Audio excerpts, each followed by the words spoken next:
Discovery.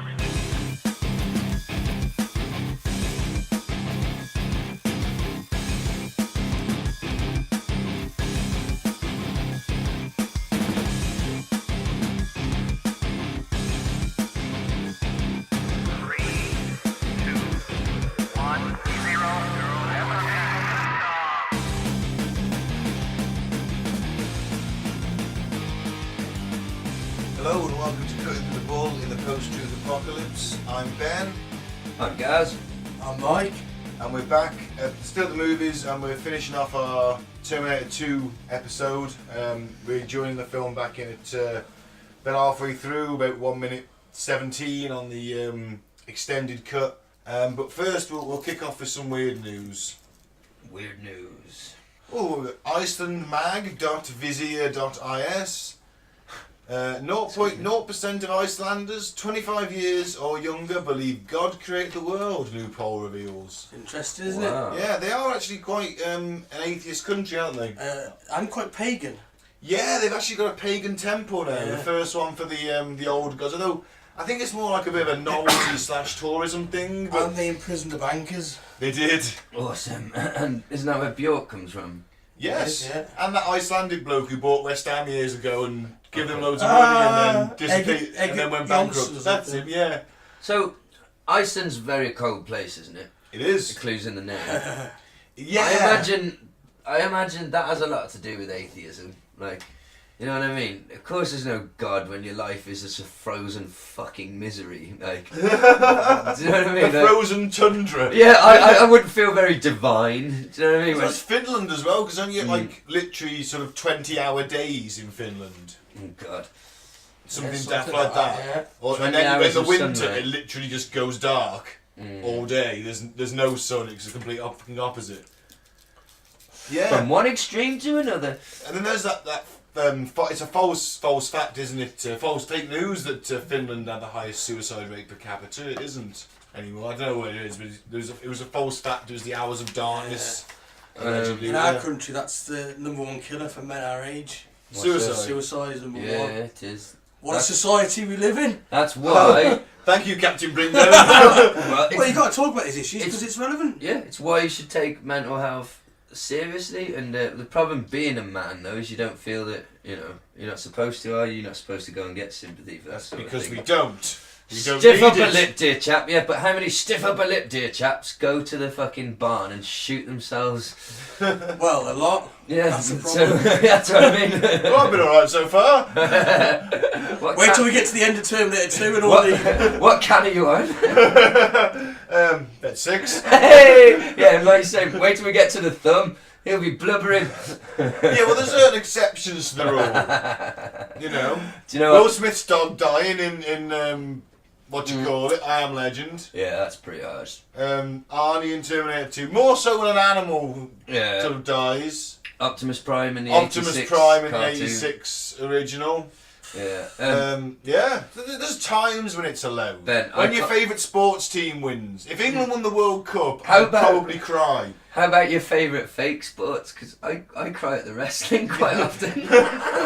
Sometimes, if there's I might get It's a bit of- emotional, man. Sometimes it can be, but It was pretty fucked up. I was trying to show. I don't know why I was talking to my girlfriend about this, but I was joking that the most romantic thing I've ever seen is when Macho Man had split up with Miss Elizabeth and he lost a match and he had Sherry. What was her name? Sensational Sherry. Sensational Sherry. She started kicking the shit out of him after the match.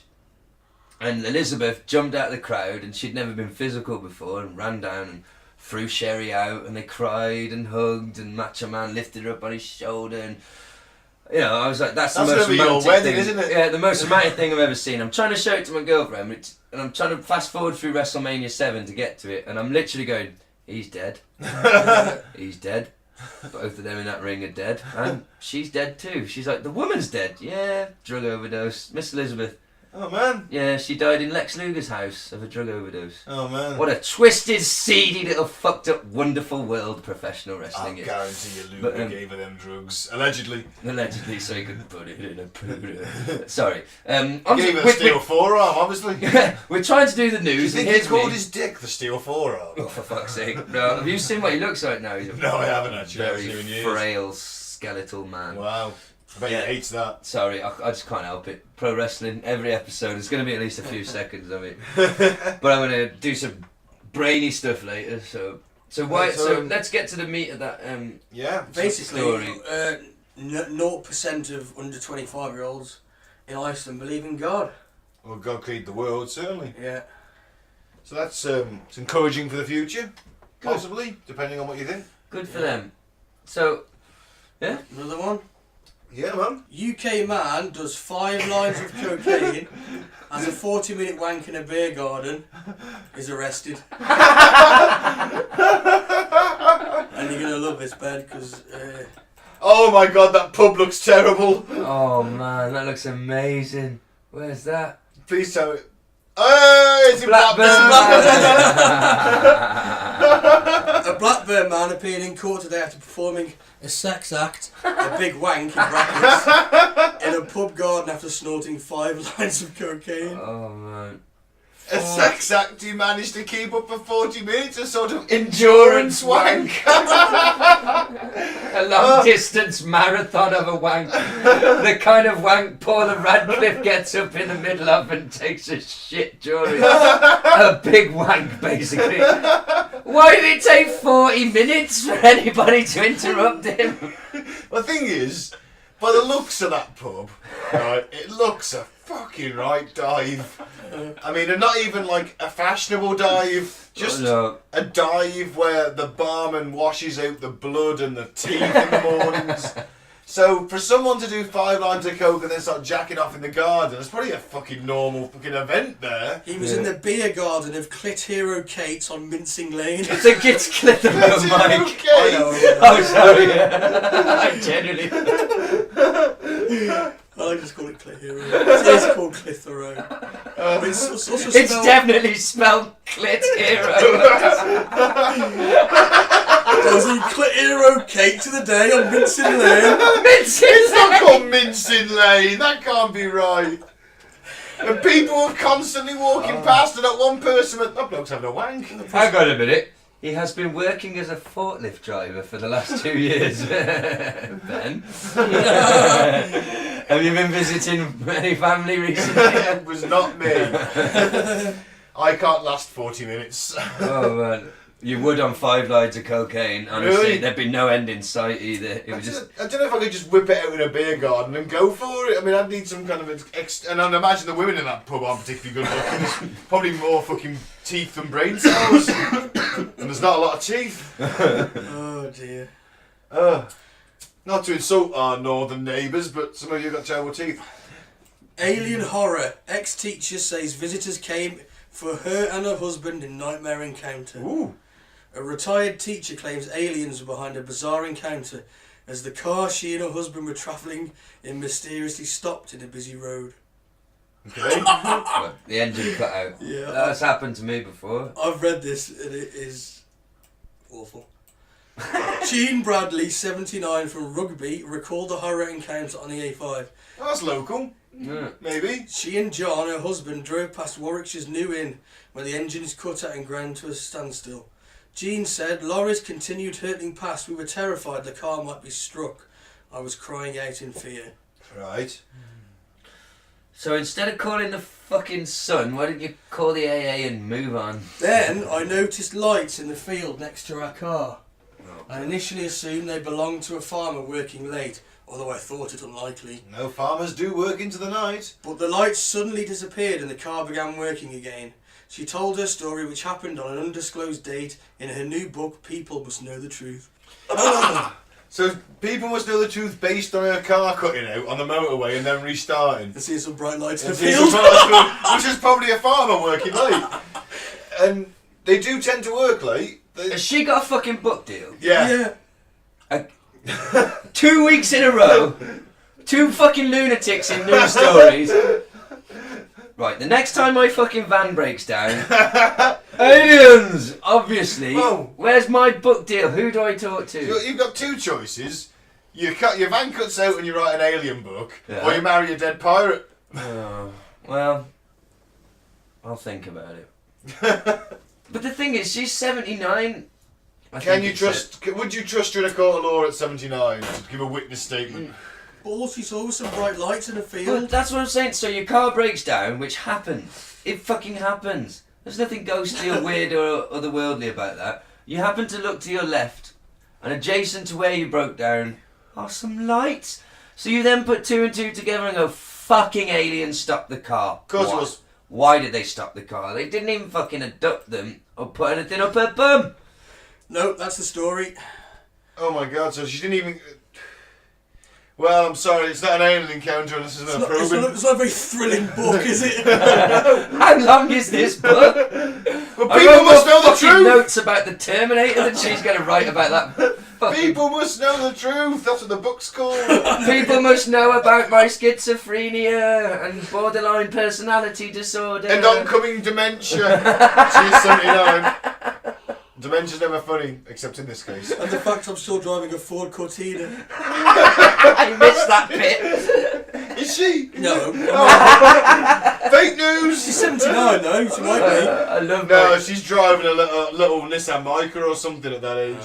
Or a massive SUV she can't possibly handle. Oh man. Okay, we got one more bit of news. Man baffled that every home doesn't have a poop knife after being forced to explain what it is for. Oh my god. I thought it was standard kit. You have your plunger, your toilet brush and your poop knife. I've never had to cut a shit.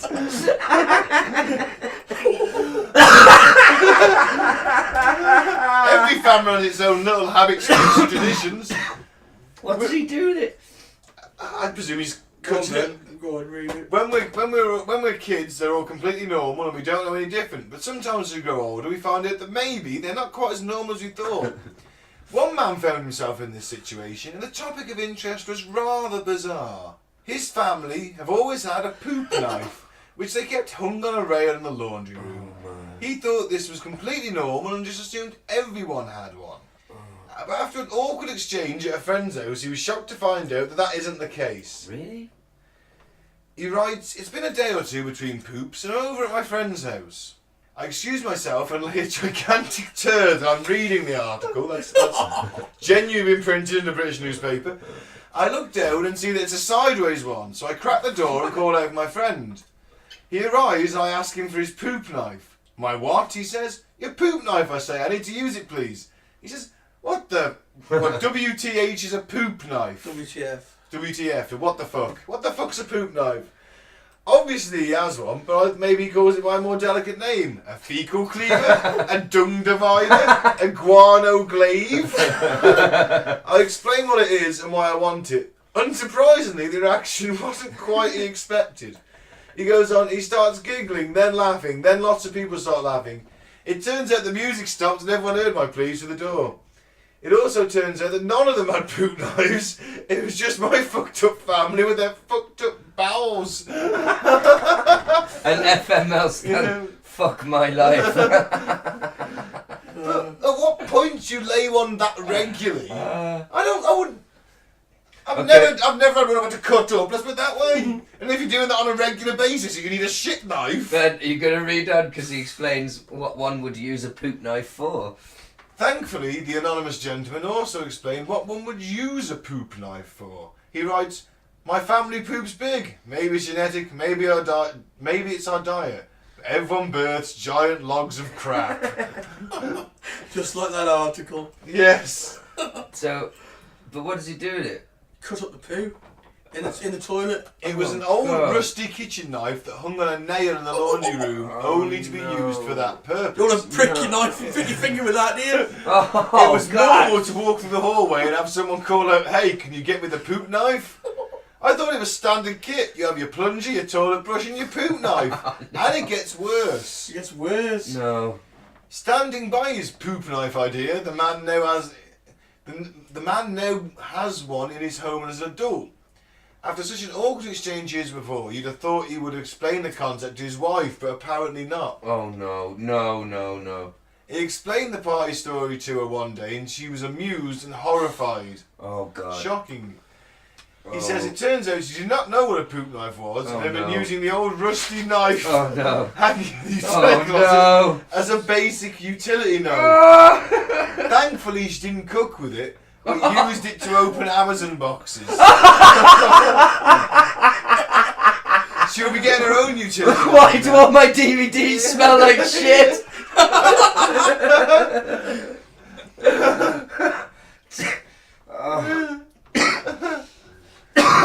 I'm so glad They also had one very important question. Why wasn't it kept in the bathroom? He replied to the comments to clear things up. We only had one poop knife and the laundry room was central to all 3 bathrooms. I have no idea why we didn't have 3 poop knives. All I know is we didn't. We had the one. Partly because my father was notoriously cheap about the weirdest things. So yes, we shared our poop knife. I think they at least washed it off after. They must have washed it off at least. Well, you flush it in the loo, I guess. Yeah. What a story. I have never done a shit that needed cutting to go down. And, you know, I've had some big movements over the years, but Jesus, that's one you keep to yourself. Yeah. Poop knife. Well, if a burglar broke in and you stabbed him, though, and he got away... Well, that fucker's going to have sepsis. That's what I mean, yeah. He's not going to have a good time of it. Might find out he's got a bit of a festering wound going on after a while. After my festering shit. Imagine going to the doctor, going to the hospital, I've been stabbed. And they're like, why is there shit in the wound? What were you stabbed with? Like a knife? And they go round and they find out exactly what the poop knife is. So and they arrest the family for just being weird. I don't care if he broke in your house. No one, and I do mean no one, needs a shit knife. Exactly. Oh, yeah. Dad, pass me the shit knife. You must have done a big one, son. That's your 3rd one this week. Oh, he's a big boy. Change your fucking diet or something. Do they have notches on it like when they kill someone? Every time they kill a big piece of shit. God, I hope they rinsed it well. Oh, yeah. And in the laundry room, you don't want anything that's been touching shit hanging in the... flies hanging around that in the summer. They didn't clean it off properly. It wasn't cleaned the poop knife off properly. Who uses this? Oh. Who last used it? It's horrifying. Alright, what's it? We'll do one more. That's it. You got anything else, or is that it? Was that the news this week? Yeah. Well, I hope you enjoyed the news this week, listeners. That was brilliant. Horrific, but brilliant. Yeah. Oh, man. So, where are we up to in the film? We are 1 minute 17 in, and what's actually happening is they're at the truck stuff. Truck stuff. Arnie is now going to have a bit of a philosophical discussion with John. Oh, no. About, is it in their nature to kill themselves? Yes. To kill each other, sorry. Not kill themselves. Yes, it is. Yeah, I guess. Happens a lot, doesn't it? Yeah, but it doesn't have to be, I don't think, no. Of course it doesn't. I've managed not to kill anyone. Hate is not... I've just about managed not to kill people. You're not born with hate. Hate is learned. Did you? Oh. Isn't it? You're taught to hate other people. But I'll guarantee you, if you stuck a load of babies on an island, by like age of 8, they'd split into 2 tribes who are constantly fighting. Well, that's the theory. But Isn't wouldn't it? there be I members? don't think it's true. But wouldn't there be members within that tribe who are just like, nah, it's not for me? If you look at little kids, they want to share. All they want to do, is share their toys. Little kids, proper little kids. They've done tests on it. I've seen it. Well, yeah, it's well okay. I'll go with it, but I think we're self-destructive by nature, which I think is actually the point of this entire series of films, is that we'll always That's the question, isn't it? Yeah, it puts. Yeah. It's taken 2 really good films and 4 average to crap sequels to get to that point. You just sum that up. Well, Skynet didn't create itself, did it? No, we did. We get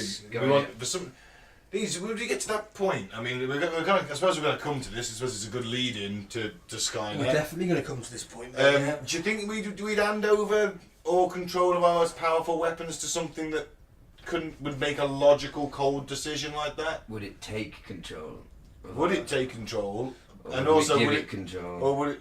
It's Well, two different I think we questions. actually isn't don't. it? We give it control. We do. We hand over all the launch sequences for the nuclear arsenal to Skynet. Well, America does, and it then decides that we're the biggest threat to Skynet because it's become alive. It's become conscious. Yeah, in the first film, Carl Reese says they decided our fate in a microsecond. Yeah, no, we're the biggest threat. Yeah. It's the planet and each other, so we're gonna basically wipe them out, so they're not a threat.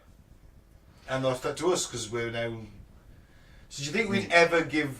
At what point would a general Terminator go? Ah, no, hand it over to the robot, hand it over to the computer. Well, I'll get into that later because autonomous killing machines and the giving them the kill. This is a problem. Yeah. Just something to So at the dealing moment, with, any isn't it? attacking weapons we have, Yeah. man always pulls the trigger. Yeah.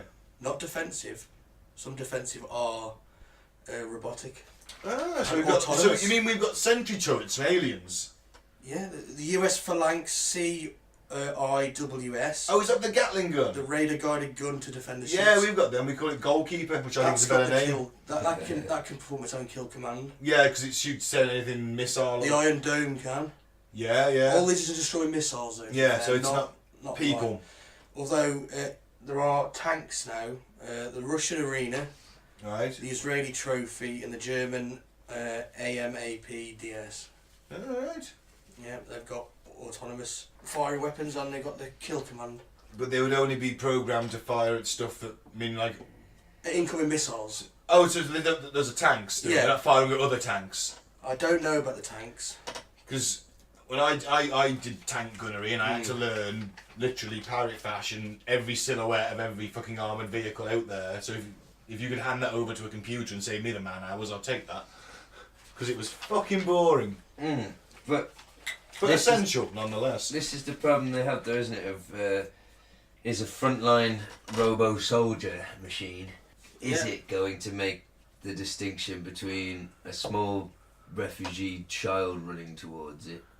But in theory, you'd think it would. It would, because it was, surely it would only shoot if they were armed. But that's the It discussion. depends on the Do intelligence. level? It depends on the intelligence of the machine. It would Do have we to, it would give have it- to We acknowledge haven't it. reached that point yet where it could decipher between friend or foe. Or a threat level. No. So That's we- what. That's the. Is that the only reason though why we haven't given it the kill command? Yeah, Yeah. probably. If it could do that, would we give it? Probably. It's probably Yeah. inevitable. Of course, it's inevitable. Yeah, I mean, well, That's why I think this shit is going to happen. So why send? Yeah, because basically, why send humans, which people get annoyed about when they die, when you can send machines to do the same thing? Well, I can't believe it didn't cross my mind when we were actually watching the opening scene with the hunter killers, the flying hunter killers. Well, they're just drones. Yeah, We have that. Yeah, we have that. There's just a man controlling it, but it is still essentially, if it came online and became sentient, I don't know, in a lightning strike. Well, Yeah. the US government were developing something called the Energetically Autonomous Tactical Robot. It's a robot vehicle that can forage for biomass to fuel itself Fucking hell. using vegetable and chicken fat and can theoretically operate indefinitely. So that was it. That was in the works. That's a cancelled project. That they were Allegedly working on. cancelled project.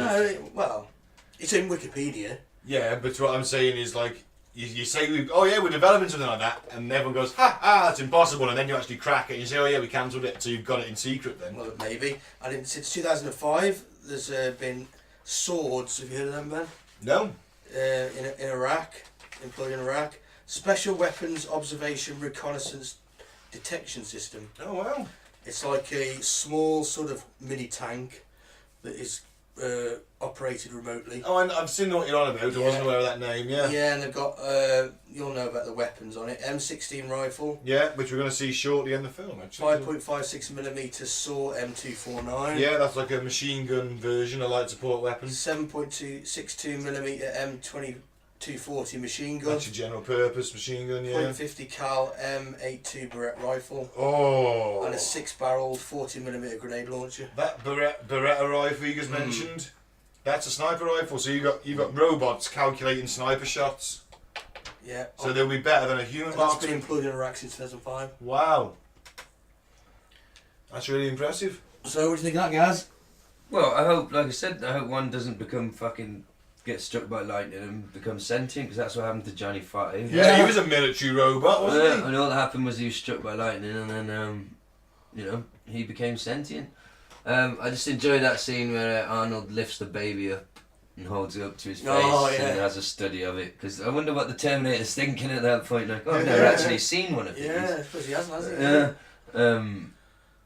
Here they go. This bit like pornography for you, Ben, isn't it? The old gun stuff. Oh yes, there's a lot of guns here. I tell you something. The sound of this movie, we talked about last week in the first part. The sound effects, the soundtrack to this movie is just as iconic to me as the visuals. This rocket launcher he's just picked up now.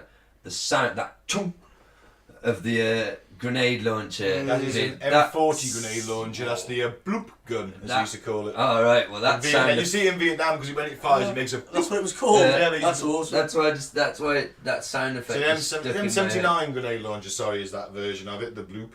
But yeah, and there's a lot of AK-47s and 74s. The 74s a smaller caliber than the famous 47, which is there more of them produced than the. Oh man, there's like one of them for every 10 people on the planet or something daft like that. An AK-47. It's so influential. It's it's your freedom fighter gun. It's your Soviet gun.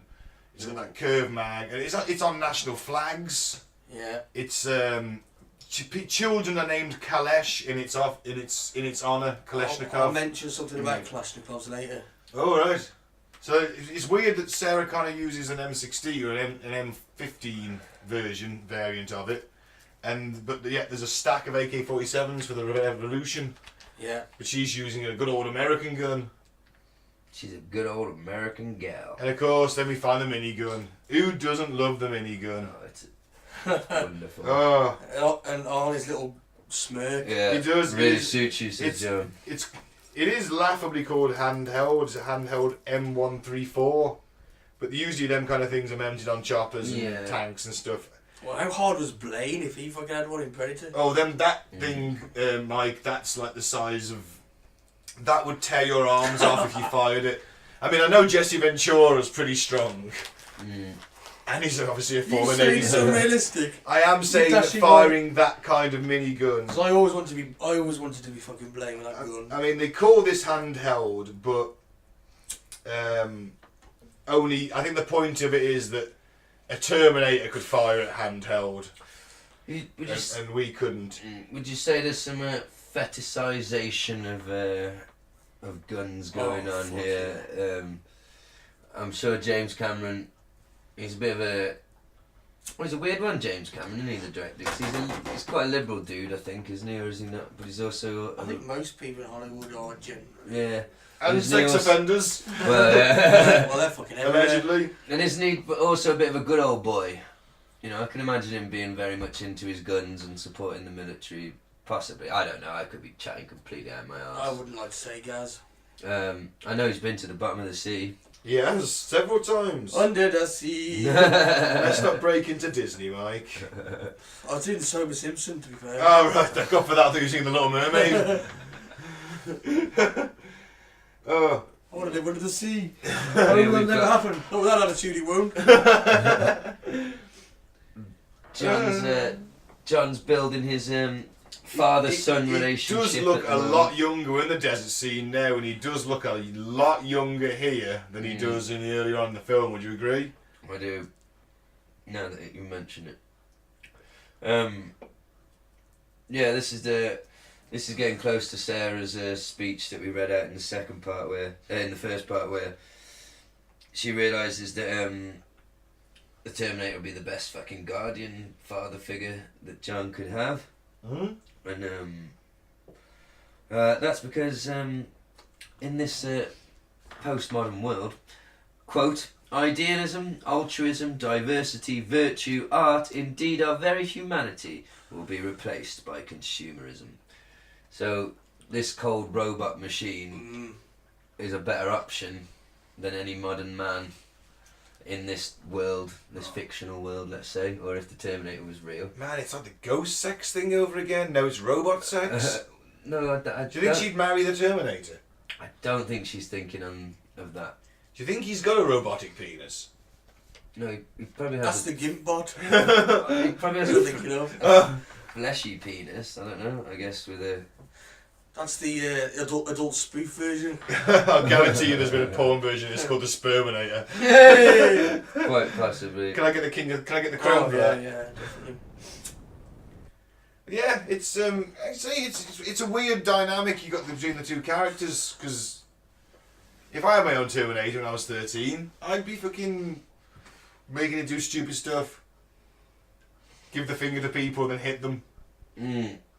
Well, it's like a depressing quote about sort of modern man and why, you know, we might end up in the apocalypse, and why the Terminator might be the best father. We are the boys in the apocalypse. So if we can all end up with the Terminator dad. This is from some philosopher. I only know his second name, Fukuyama.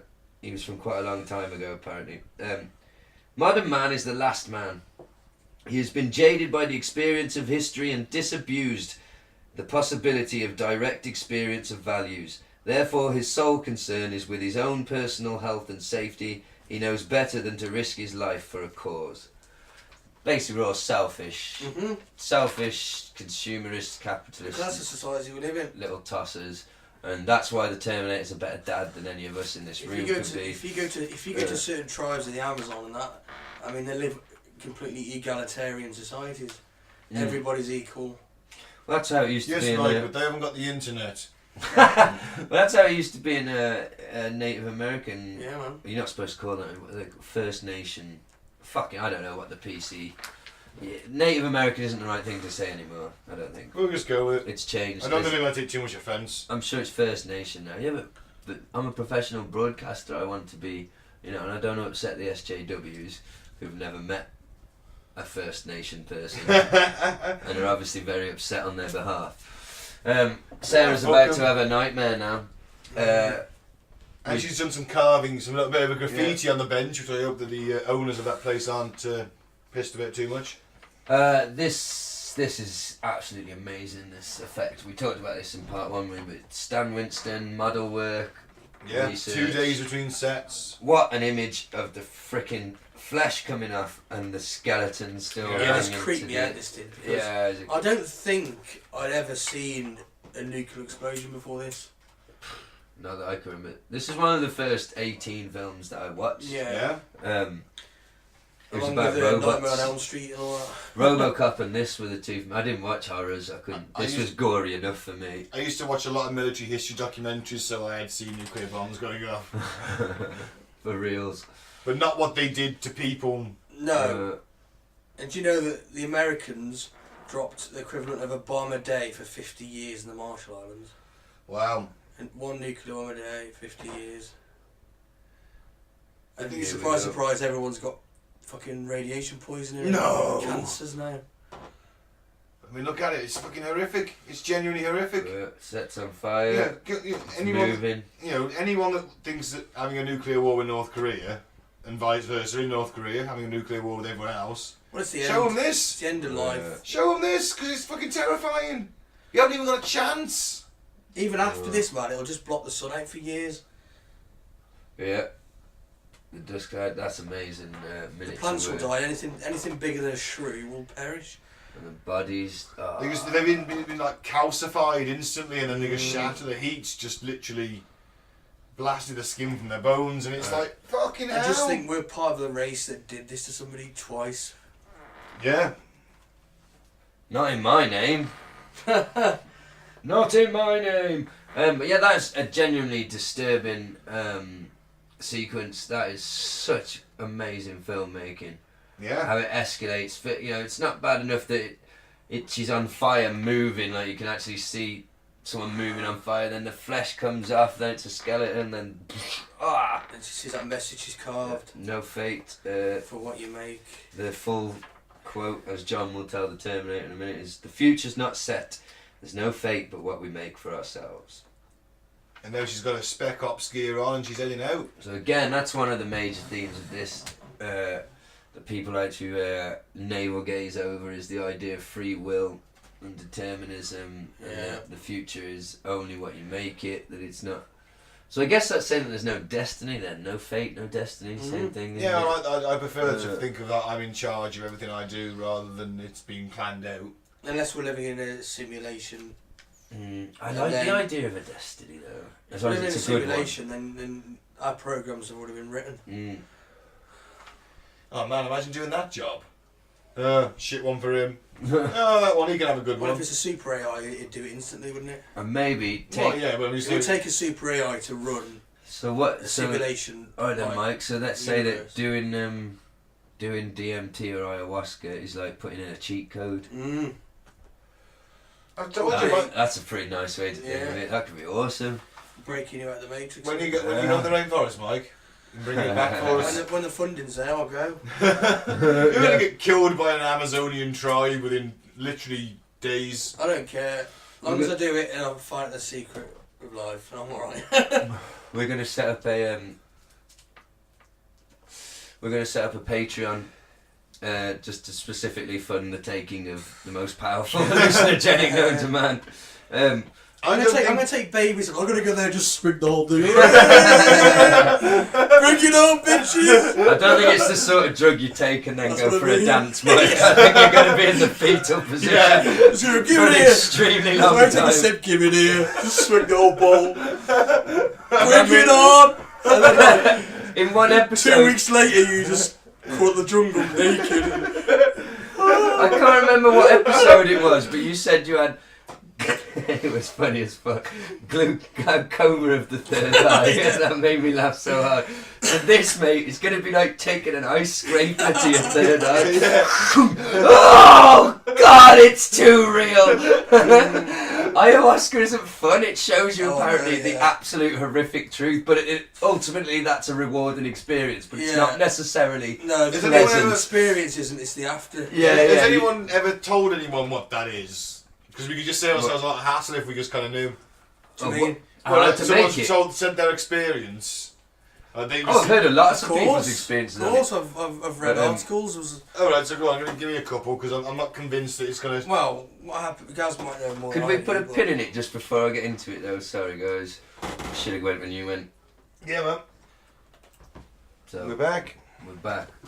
Yeah, it's ayahuasca. Basically, not necessarily, don't think of seeing awesome, like, oh, I'm tripping out, man, I saw a unicorn swinging from a tree. It's like shapes, patterns and things I've heard it described, but also a sense of what's wrong with you, what you're doing wrong in your life. Yeah, like makes you examine your life. Yeah, in quite a way that might not be comfortable at all for you, and make you like. Oh, that sounds horrific. Yeah, it is. Yeah, it's pushing through mental barriers. Yeah, but then ultimately, that's rewarding in the long run of your life. It's showing you exactly what's going wrong, not just in you, in the world as well. I heard one guy who's done it a few times describing. He saw like Mother Earth as a human body, but like her skin was on fire and there was like oil pissing out of her pores and things. Oh, fucking and, hell, that's horrific. Yeah, and like he just saw what we as humans are doing to the earth. There's some I've seen people ones where they're talking to people like reptilian women and sort of like alien beings sort of thing. And I've heard people describing like feeling a connection into sort of the multiverse, being are you seeing into other dimensions? I've also heard people describe seeing things in purely mathematical energy form, so like everything's equations and like wow, those are the Matrix code. Beings of light who give you a sort of wisdom you can't put into words, but that you can feel. Okay. But yeah, it's heavy fucking. It's not, it's not. Hey, pass the spliff on at the party. Have a toke on that, dude. It's a life changing event, I think, as I understand. So one day, maybe we'll record our experiences. But let's get back to what we came here to do. Miles Dyson. She's already fluffed the sniper shot because of the Miles Dyson's son's timely intervention with the remote control car. Yeah. And now look at her all dressed up like the Terminator. She has wounded him though. He's jerking around like a caught fish. Shouldering. This guy, Miles Dyson, he's Cyborg's dad in the new Justice League. He is, yeah. Which was Pleased to see him back. Probably my favourite part of the film. Really? I haven't watched it yet. I meant to, but I never got around to going to see it. And No, not that bad, but not just. it wasn't basically DC's because DC wanted it to be the Avengers, didn't they? Basically, it was big as that. And Well, it is basically Avengers. It's the same story. They're all chasing a cube. I had this horrible realization when I was watching it. They're chasing this cube, which is all powerful and can do anything. Spoilers. Oh yeah, sorry, Justice League. Well, that's the plot. They're chasing a fucking cube, and I just had this really sobering moment on the sofa. And I was like, not that I was watching an illegal stream. I was like, oh my god, every major Hollywood movie is exactly the fucking same. It's exactly the same story, just different characters. Like, we're all just chasing a thing. A MacGuffin, it's called in script writing talk. But we chase this all-powerful box which this guy wants because he wants to destroy the world. Why does he want to destroy the world? Oh, that's not important. Look how cool it is while we stop him. Yeah, true. And I was like, the Transformers are chasing cubes, the Avengers are chasing cubes, fucking everyone's chasing a cube. But yeah, if you're a bad guy out there, stop putting power into cubes. Energon cubes, Cubes, Christ. Well, that ties into the Illuminati, doesn't it? They think the cube is sort of the representation of Satan and. Oh, fucking hell, everything represents. It's always Satan. It's always getting a bad rap. Oh man. So, what's he ever done for you? What's he ever done to you, eh? So in movie land, in the movie timeline now, John has caught up with his mum, kind of made her see. It's quite a pivotal moment here where she's being reminded of her humanity, really. By the fact that her fucking 13-year-old's turned up to say, "Hey, don't shoot that guy in the head in front of his children. That would make you a bad person. You'll probably go back to that hospital." Yes. Or get the chair, depending on what state it's in. You could argue John is like super conscious in a way. I mean, he's so empathetic and he understands the whole, protecting the human life and at such a young age. He understands the value of human life, which is what he passes on to the Terminator. But now this is a nice little turnaround. The Terminator's using his detailed human anatomy files to actually keep somebody alive. Yeah, it's nice. It's a nice change. Wonder if that's the first time a Terminator's done that. Can't see them saving people in the future. Unless they're important. Unless they wounded them to sort of interrogate them. They would know how to keep you alive for that, wouldn't they? What a scene now. Arnie is removing the skin from his forearm and his hand. Is that going to grow back? That amount of skin? No. He's basically Luke Skywalker now with Robo Hand. Oh man. He's got to wear a glove all the time. Literally does. That's such an epic scene. And they acted their reactions. Look at the gore. I love all that. The sinew and the gore hanging off the robotic arm. That's fucking amazing. Yeah. Absolutely. And even that's really good craftsmanship and puppetry and... proper shatters their illusion. Of course it does. Yeah, imagine that. And then you've got this, undeniable proof that this Terminator, where you got that thing from, that's the road you're going down. If you this is what's going to happen. You're responsible for the deaths of 3 billion humans. It's not every day There you you find. go. She literally says it's not every day you find out. You're responsible for the deaths of 3 billion people. But yeah, it would be how visceral that would be to the character Miles Davis. Dyson, sorry. He's been looking at that severed arm that he's been working on for years. He's thinking of doing it for good though, because he's like, imagine an airplane pilot that doesn't get drunk or tired, imagine a surgeon that can't make mistakes. He's trying to do it for the good of us, and the military could have taken that research and gone, you know what? Of course. So, but what I mean is seeing that arm every day, working on it, and then seeing Arnold rip the flesh off and having it right there. Ben says it's important though as well, because it depends on then what is the input. If we control the AI and program to do good things, like he wants, and that's okay, isn't it? Yeah, if you've got airplanes that won't crash because of pilot error, or you've got surgeons that can never fuck up and nick an artery during complex heart surgery and have you bleed out on the table. It's the difference between Elon Musk and someone like Donald Trump, isn't it? Yeah. This geezer's Elon Musk. He's humanitarian. He wants to use his technology to better our lives, and not necessarily make money at the same time, I guess. But It's he's not in it for the evil money. capitalism, eh, Mike? Yeah. But the military's what technology, But does intelligence inevitably result in moral wisdom? Will it be able to choose between good and evil? And No, it's in I was don't logical know. decision. But back to but just before we get into that, Yeah. Miles Dyson though, I'm sure we said this in the DARPA episode. Go back and listen. That are they developing exoskeletons and exosuits so that disabled children can play football? Yeah. No. Or to look for earthquake survivors in the rubble so are you they can lift massive suits. Fuckers like. We all three of us know they're not. It's No, gonna it's kill going to be people day after with. tomorrow. Gatling guns mounted on your shoulder. Yeah, but who's in charge of America, man? Who runs America? The military-industrial complex. Yeah. So that's what they're going to do. Well, no one's running America technically because they're on a government strike at the moment, and government shutdown at the moment. So no one's running America. Trump's having a game of golf, I assume. Probably. Sarah looks very nice with her hair down now. She's gone all less killy. I like her when she's looking a bit more soft and feminine. Is that sexist of me? I think it's sexist to be attracted to a woman now. No, not really. I'm doing shit jokes. For a second there, I thought you were actually being serious. I don't know, I'm sure there's some people that say it is. Black Highway at night. Yeah. That's an important image in this film. It signifies the unknown future, doesn't it? Of course. Sadly, though, it does lead to, at this point, the highway leads to the... Is that a crossroads? Cyberdyne Systems. Cyberdyne Systems. The highway leads to a crossroads, so we're turning off the metaphorical path here. We're going on a new tangent. Oh, yeah, good point, Ben. See? I can philosophise. Well, it's like a nice quote about the future. Go on, then. No, it's not really about the future. Some philosopher geezer called Norman Denzin says that God, he sounds boring. in a constant dialectic, the future informs the present, the past defines the future, and the present reasserts its force over both the past and the future. Great. I'm not sure what that means. No. In a constant dialectic. Oh, everything informs each other. We've been in... It's a cyclical process, though. Yeah, like the past... Because the Black Highway at night in this film is representing the point of this film, or one of the themes where they're saying, there is no fate but what you make. Yeah. I think that quote is saying that that's kind of horseshit because the past informs what you're doing now. I don't get the bit, how can future events affect the present because they haven't happened yet? Unless they're programmed in the simulation. Or quantum entanglement. He's got a black turtleneck on, he's wearing a beret and he's drinking cheap wine.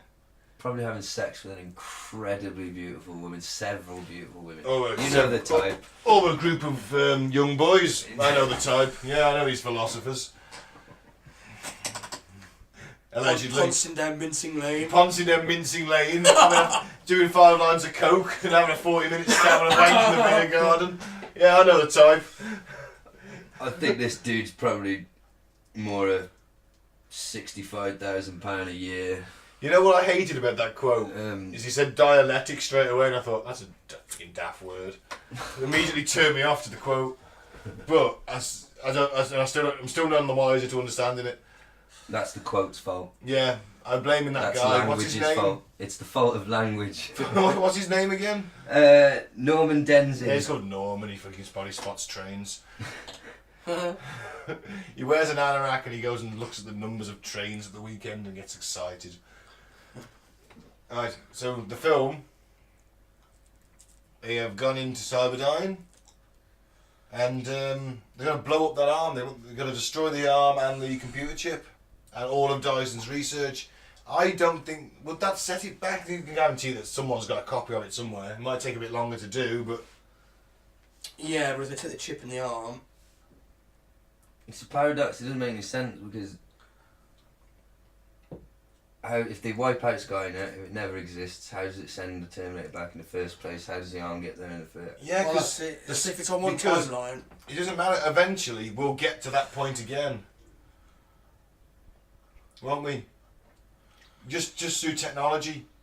Oh, you mean it might not be Skynet, it might be something else? Yeah, so I mean, so they get in there and they destroy the arm and they destroy the computer chip and all the research is gone. That's it, yeah. But I'll guarantee you that someone's got a copy of it somewhere in some military database. Not only that, you've got other countries researching AI, other companies. Yeah, so second of all, you'll just end up with the same thing, but maybe in another...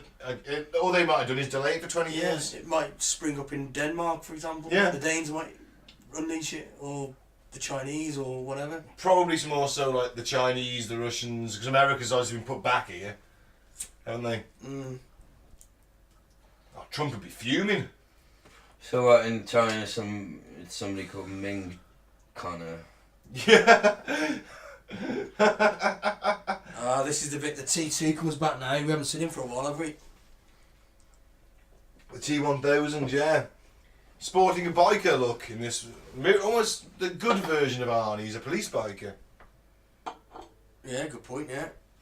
We're all Sorry. watching He's the screen. yeah. He's just he's seen over the wreckage, isn't he, of the shooting at the Dyson place. I think I noticed a movie mistake there. And the reflection. I think I saw somebody's face in the reflection of his mirrored sunglasses. Oh, it's great when the police turn up. Yeah, It's and one of the best shootouts.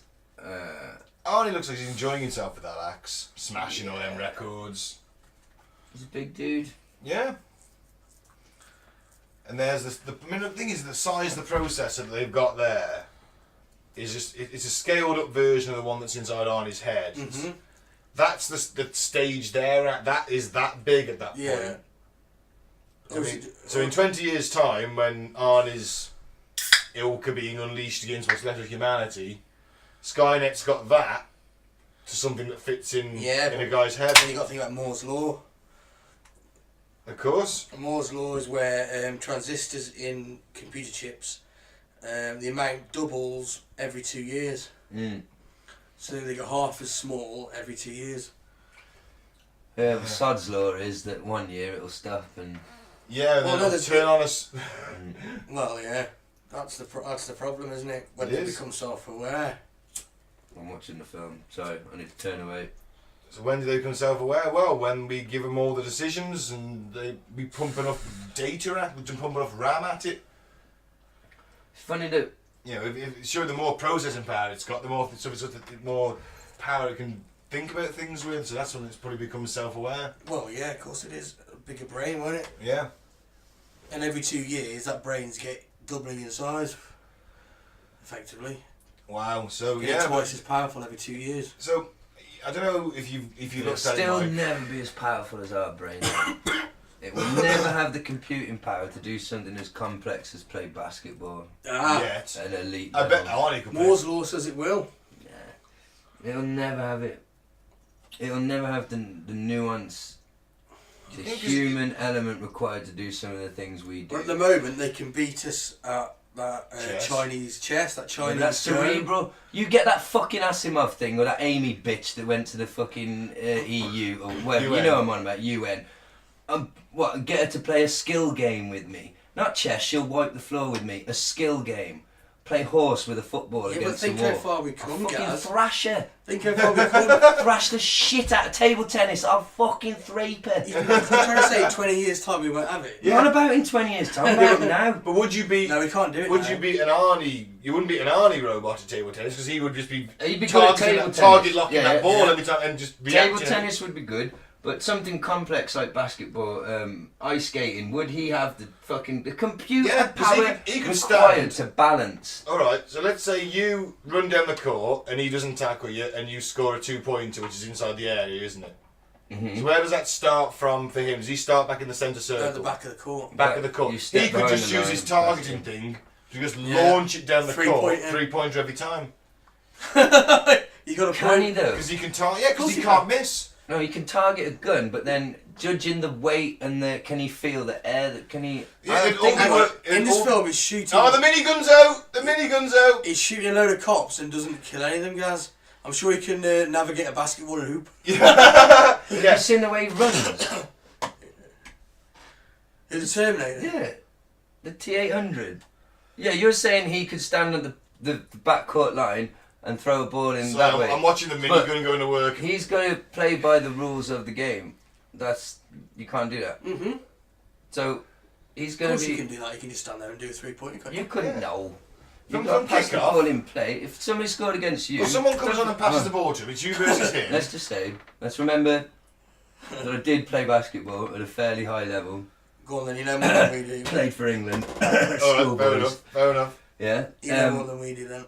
Team scores against you. I got this one. You step out of bounds and pass the ball inbounds. If the Terminator was the one you were passing it inbounds to, of course he could turn around and just launch a 3-point shot from there. But he can't stand at the back line and throw it in. But either way, he's But- outside the 2-point mark, so it's a 3-pointer. My point is, I don't care how good of a marksman he is, he's not going to be as agile on his feet, as balanced, as nuanced as a fucking high-end elite basketball player like Michael Jordan or somebody who would piss all over him. But humans can become unbalanced, whereas he can't physically because his processor is compensating his every step. He can't become unbalanced like that. He can't be pushed over. He couldn't be pushed over. The servos in his legs would just lock. I think that's bollocks. Yeah, they would. We see him get knocked over. He gets knocked over in the film. by the Terminator, by the other Terminator, but a human wouldn't be able to knock him over. He'd just be solid. He'd be awesome at rugby, wouldn't he? He would. You'd want him as your He'd scrum win line that. because he would literally just push their entire scrum line back. He'd be good at rugby, but my fucking point was, back to it, the AI thing is, You might beat it I a few just don't times. think they've got, there's something human, that just the fucking, why is it so hard for them to get robots to walk like humans? They still struggle with that. Well, no, there's machines now that To don't. run up and down stairs. Yeah.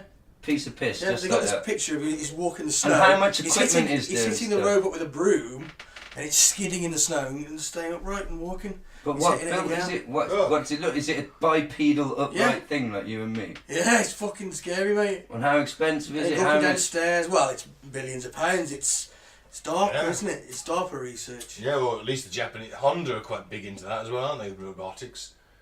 I mean, they got the one that can dance, and that was quite basic. That's quite basic compared to what Mike was on about. It'll never. But that's dance. There's no. It'll You got never that be able cheetah to thing? fucking dance You like do the the best robot. dancer in the world. Don't do the robot. I'm sorry.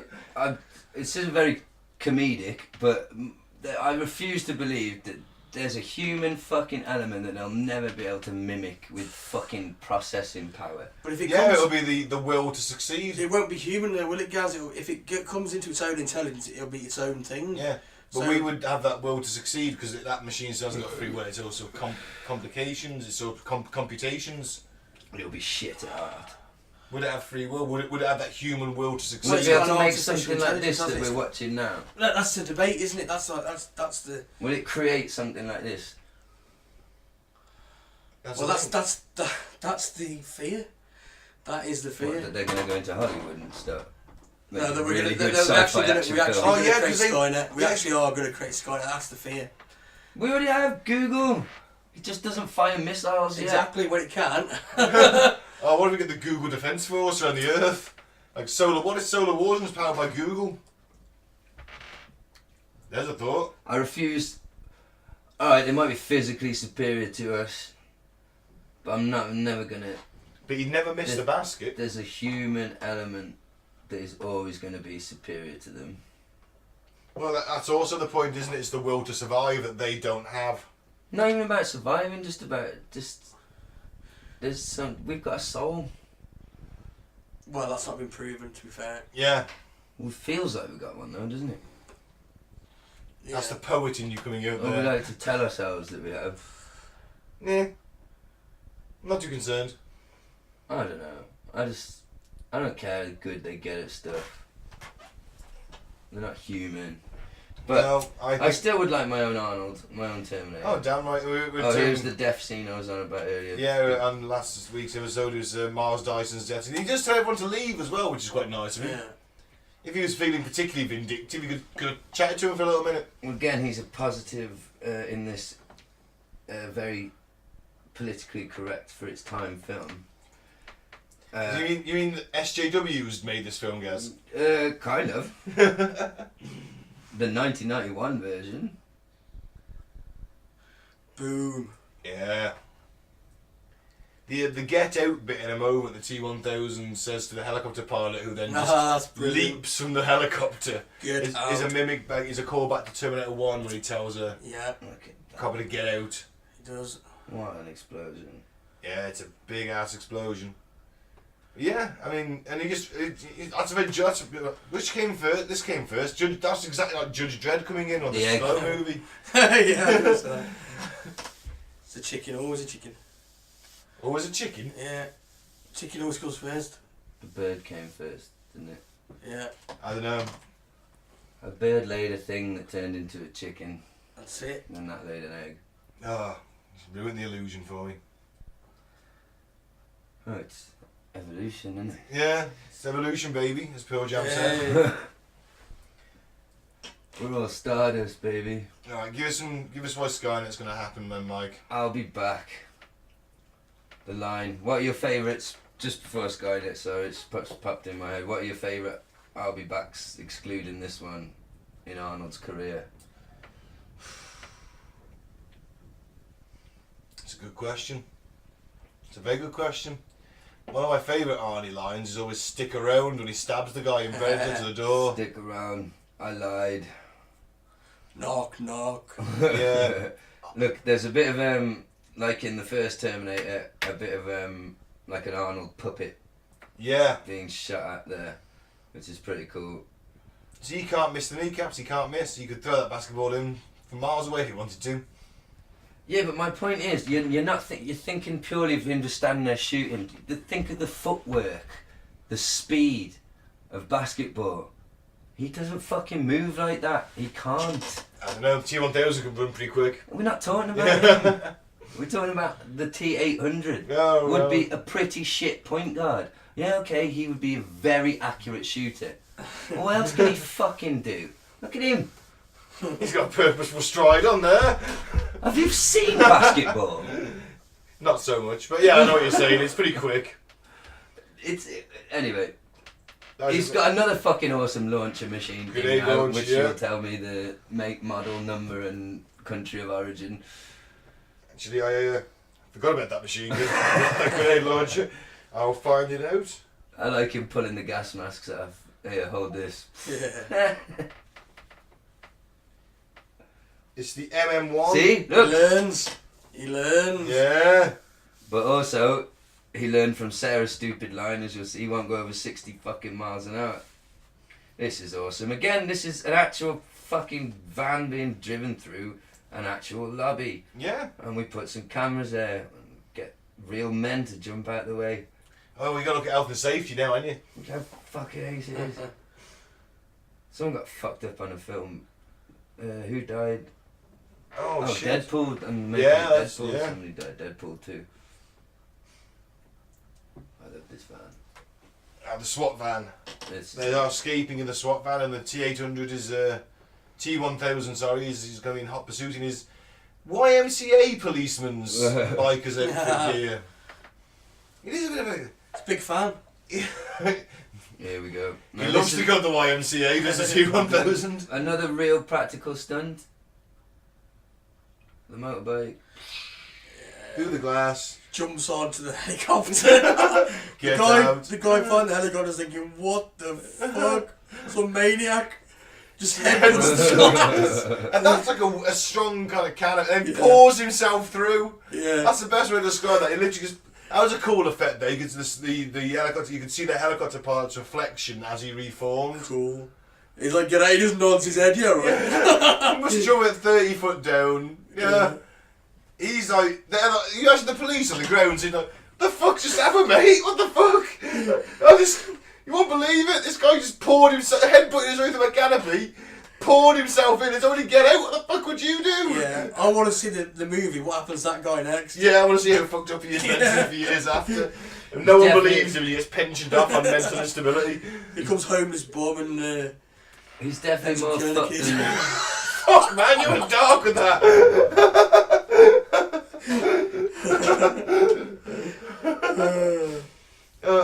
Arnie's driving the SWAT van down the highway. It's full of guns, which is nice. There's a Sarah Connor has another AR-15 assault rifle.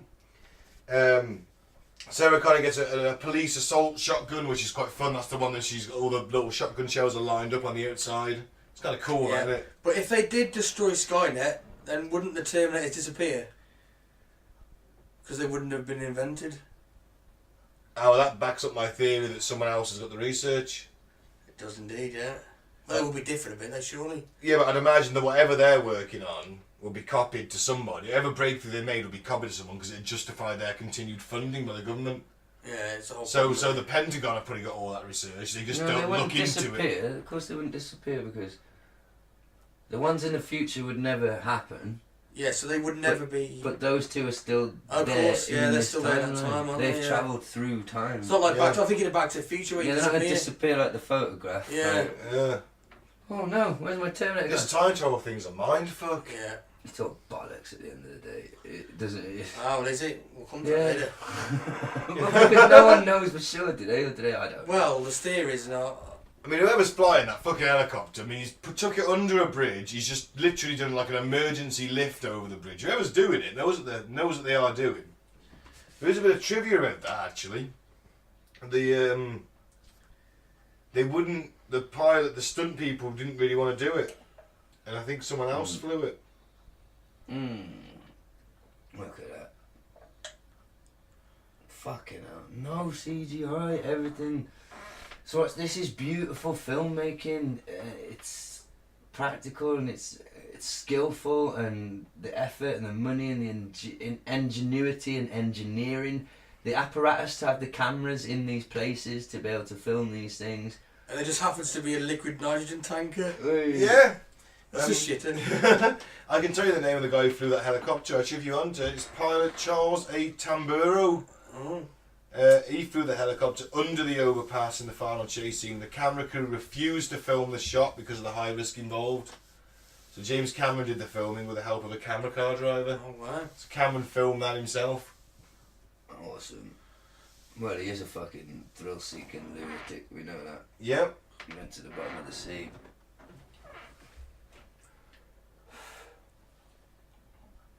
There's this. This They're at yokel. the, I love this bit. The guy in the Jeep. The yokel. Yeah. What the fuck? He's like, what do I want to do? Jump over the bridge! What Fucking what the fuck he's doing on a highway in Los Angeles? I don't know. Jesus Christ. Again. Oh, the helicopter bit where he was firing. Apparently, he has 4 arms in the helicopter. Which I Yeah, never you never noticed that he's firing a machine gun, he's flying a helicopter. I thought it was 3 arms, not 4. He's a 4 apparently. Oh, I remember seeing the 3. Hey! The fat yokel just jumped over the highway. Yeah, I love that bit. Now, apparently Schwarzenegger's young daughter screamed the first time she saw her father's face made up to show the robotics. Just about to mention the makeup a second ago, because it's going to get progressively more complex from this point on. Yeah. And that in itself is an amazing artistic achievement. Like, I mean, you might say, "Oh, that's a fairly, people do. You see him on Facebook doing makeup effects at home now, but come on, that looks fucking amazing." Well, even the steel mill effects were so convincing that some former workers from the plant, which had been closed for 10 years, thought it was up and running again. Wow. That's pretty So good. they were about to enter the steel mill. Yeah. Actually, Do they work hard and play hard, bro? they may have done. I presume the supervisor was called Roscoe. Don't try and out Simpsons me, sir. Actually, do you know who James Cameron's original choice was to play the T-1000? You'll be surprised. I've heard this. It wasn't Lee Diamond Phillips, was it? No, no, Mike, it wasn't. Call back to him. Should have been. The multiverse. Wasn't Lou Diamond Phillips a Terminator in your ideal world? He pops up in a few of them, I think. It was Billy Idol. Oh. Dear. But, yeah. It's a nice day to kill a child with a truck. That's horrible. Fantastic. Are you John Connor? I have no idea if that's what Billy Idol sounds like, but I'm just guessing. Is he British? Yeah. Oh, yeah. What? Did you know about the alternate ending to this? Is it where they turn up in a park or something? Yeah. And they're all Yeah. happy and Sarah's... I've seen it once, I think. They filmed it, didn't they? Yeah. Yeah, It was might be filmed- tacked onto this version. Filmed we'll but find out. cut. We saw an elderly Sarah sitting at the park telling the story about the Terminator, watching That's it. John playing with his daughter. Mm. I think I might have seen that actually. It seems to. Yeah, they definitely filmed it, so it might be Yeah. tacked onto the... Yeah. or is it a deleted scene or they put it on? I like this riding the truck in.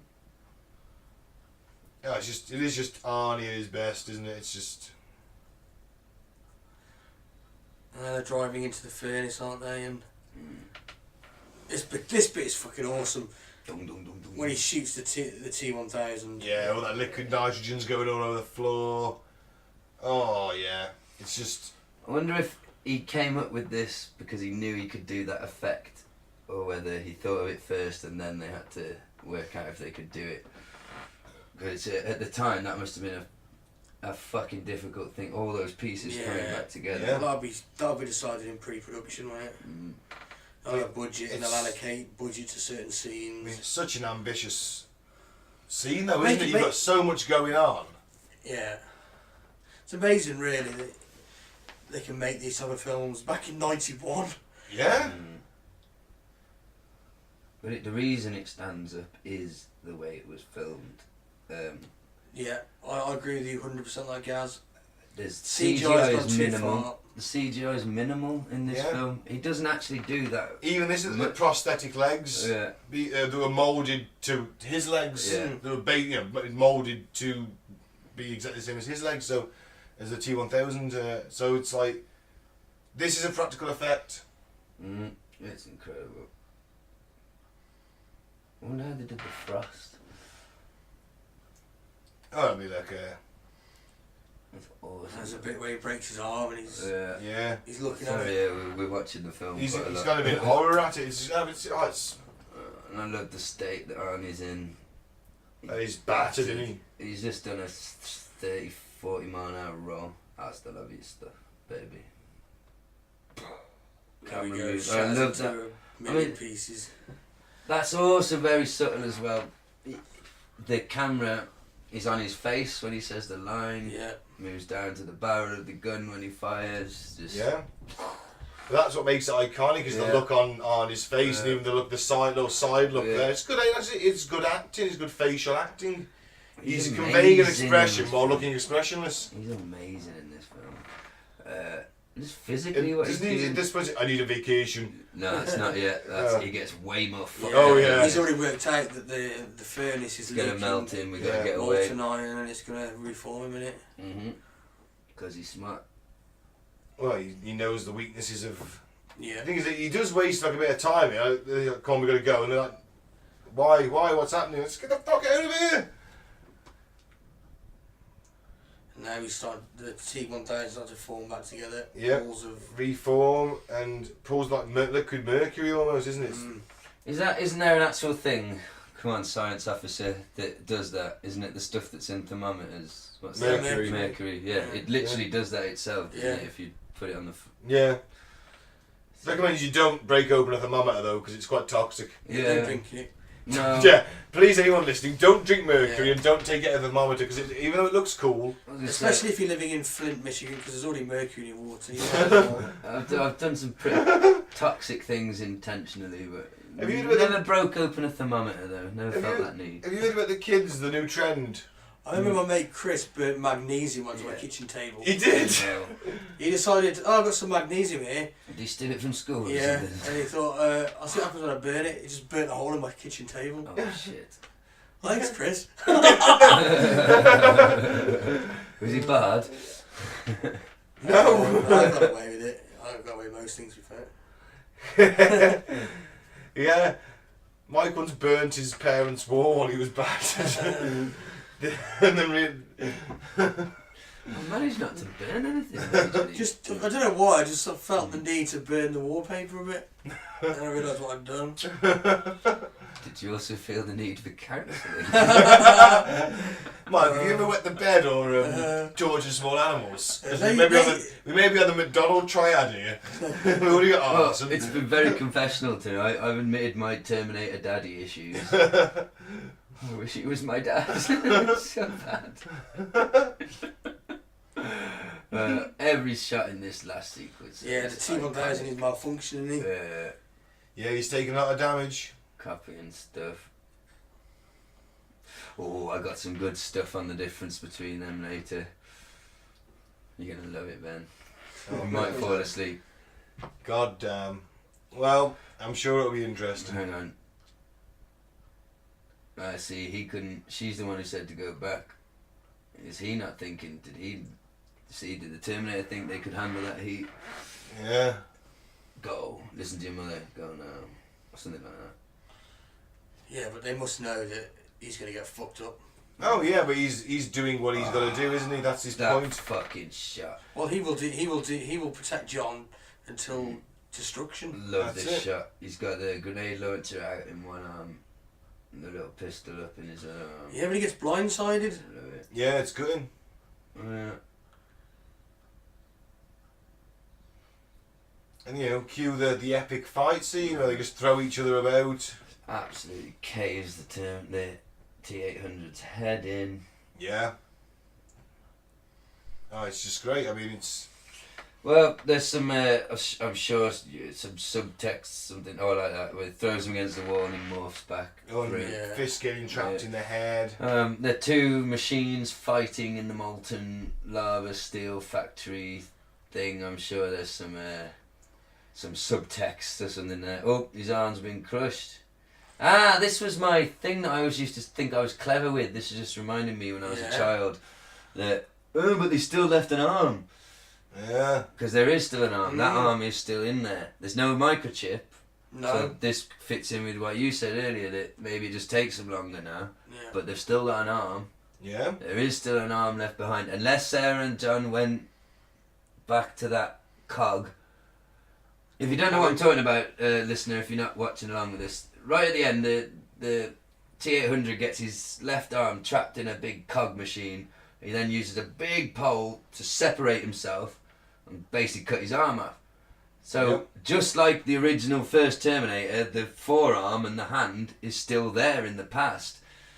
Alright, there's no chip left behind because he goes in the... Sorry to upset you, but he goes in the lava. Yeah.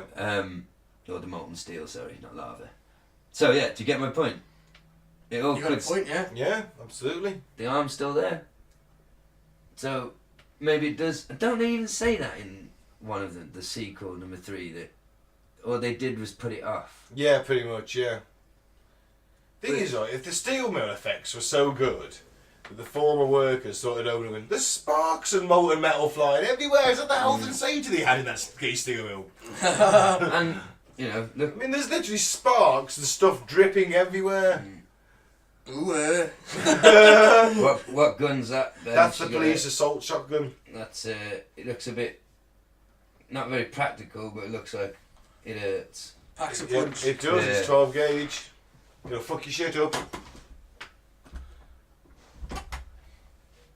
She probably should load more bullets into that. Oh, actually, I think that's a Spaz shotgun as daft as that says. It's French. So is it just one shot at a time? No, you can put about 6 or 7, 8 maybe in there. She hasn't got time. No, pretty much. It's she's obviously got that wound as well. And now, so T-1000 just poked her through the shoulder. Obviously, he's made physical contact with her now. So he's asking her to call to John, but he doesn't need her to really, because No. he could turn into her now, as we will see. As you well know, because if you listen to this far in and you haven't seen Terminator 2, Yeah. fuck off. And also, it's worth pointing out, he says, "I know this hurts." Mm.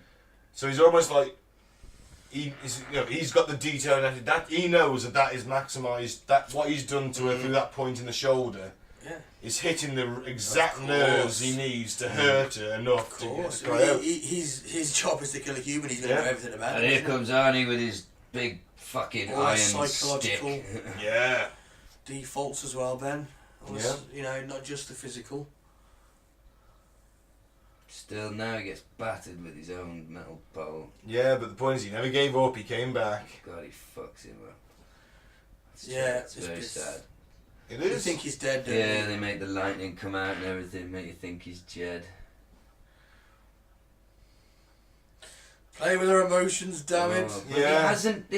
Most fight scenes in a film from 1991 seem shit compared to today's choreography and thing. This doesn't, because of the way it's shot, the epicness of it, the realness of it, the fucking makeup, Yeah. the set. It's fucking intense. I hated this bit when I was a kid. Yeah. I hated this. Still good. Into Arnie's They're head. killing my daddy. Thing Okay, is, let's keep the issues out. the Terminator is the ultimate sort of baddie. Because he's so remorseless and won't stop. Yeah, there's no bargaining with him. You Look, can't his reason little with him. stump. His little fucking stump as he's crawling Looks like along. a flipper baby.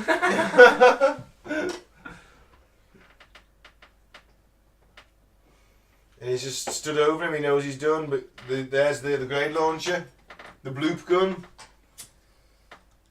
and he's not gonna make it, is he? Sadly not. But he's still trying. And this is the bit where Paul goes through his body, crunches it a bit. Yeah, side to side. And there you go, he's dead. That's it. Fucking literally see the light go out from his eyes. Is he dead or is he just off? He's Well, some could say he's been off. I forgot where I was going with that. Can't be dead Anyway, if I fucking fell down a pothole there. Oh, can I have a piss before the final bit? I don't see why not. Let's pause it there, man. I'm back. And the climactic fight scene. John's on his own. Sarah Connor's pinned to the wall. T-1000's touched her. He can morph into her. Arnie is deactivated. But he's coming back. He's got that glint in his eye. To quote the film Beer Fest, he's got the eye of the Jew. Yeah. And if you've never seen Beer Fest and you want a dumbass laugh with people drinking beer, then go and watch that. Yeah, it's pretty good. But look, you know, we mentioned makeup earlier. Look at the gloved hand, the only hand he's got left. Like at the end, you can see his robot fingers sticking through and stuff. Like, I mean, the attention to detail, it just adds to this absolutely battered look of him. That you can't ever get away. You can only do it on this character because he's a metal endoskeleton covered by a human. A human character couldn't have this much cut damage, and you know, he couldn't have his skull showing and have him still running around. That's why it's so fucking awesome. And that took 5 hours to put on. Yeah, man, that's a lot of patience. I said his daughter cried when she saw him. I don't blame her. Scared her that much. You think, yeah, because it is quite freaky, you know, seeing someone, even seeing a robot's exposed skull and red eye, it's kind of freaky. Just a bit. Well, especially if it's your fucking father's face. Do you know what I mean? Yeah. And see the T-1000 is malfunctioning. Yeah. So he sees the feet of the false Sarah Connor. Oh, he's back. I love this scene where she's just loading, cocks it, shoots him, cocks it, shoots him. Go on, Sarah, you think And she's she's gonna got get fucked up shoulders. Yeah, she's she's one-handed pretty much. one-handed doing it? She's gonna get her epic moment. Come on! He's One right on more the shot. edge. One more. Oh, Oh. shit. Gun jam. You watch this for the first time and thinking, for fuck's It's just a sake! stop. She's run out of ammo. That's it. It's Will not it even ever a stoppage. But then here it comes, one of the most epic shots in cinema history. Yeah. I love that bit. It's Just wags his finger Yeah. at But us. then saying, this no. is the shot I'm talking about. You know what shot I'm Yeah. talking about. of course. Here he comes. Yeah. Over the fucking roll, slow-mo, I'm grenade back. launcher in his hand. Yeah. Sarah pushes John down. So obviously it goes inside him, the grenade, and blows up. That's ingenious That's because it because of the absorbs range. it a bit. Yeah. No, but I mean the fact that he absorbs it inside him and he explodes inside him. None of the other bullets have done that, have they? That's No, that's a grenade, and it's got a timer on it, a fuse. yeah, that's what I mean. Yeah. So it's, I see what you mean. Yes, it's gone into him instead of it's absorbed. It's cool. Yeah, like bullets just go into him and then nothing else happens. That's Yeah. gone into him, then exploded Yeah. inside him. I Now love, he's I love thrashed. the death throes of the T-1000. It's pretty. This is quite fucking Nasty. arty-farty. Yeah, because all the people Horror, he's killed yeah. and absorbed, kind of. You see them all. Sarah Connor's having a good look. This is a nasty. The We need to see scream it this. makes as well. Yeah, and it turns. The last thing you see is a sort of dissolved mouth hole. Like, Eating Yeah. itself. yeah. It ate itself. Humanity Absorb will itself. eat itself. Yeah, that will come up later on. Yeah, Oh yeah.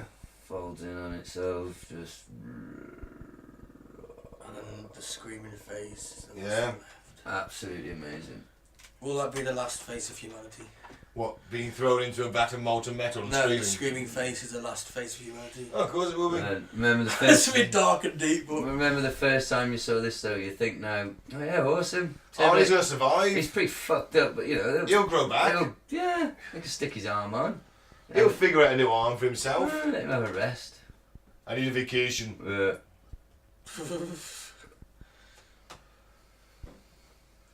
But they didn't go to the cog and get the other arm. But they picked up the bag with the original arm in it.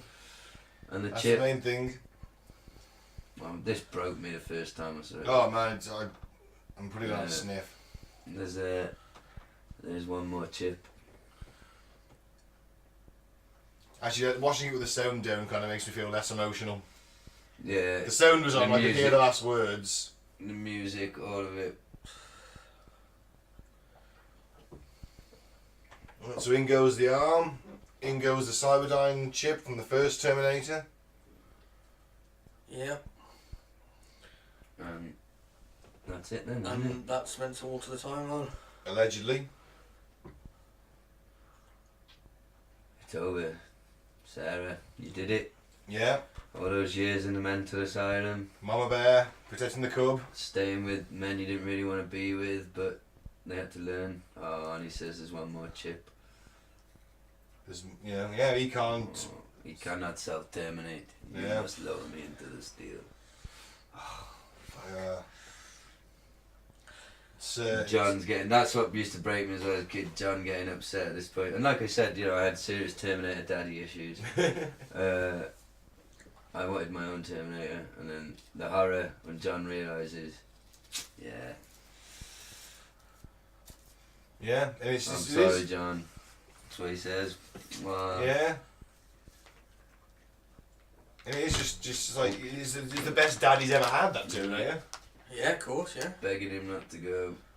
And probably like every other father he's ever got close to that's left, he's probably Yeah. screaming at the same thing. What a shit life that poor kid's had. Yeah, he's got a terrible Oh, life. that bit, I order you not to go. I order you not to go. Ah, he breaks down. It's I don't heartbreaking. know why you is. cry, but it is something I could never do.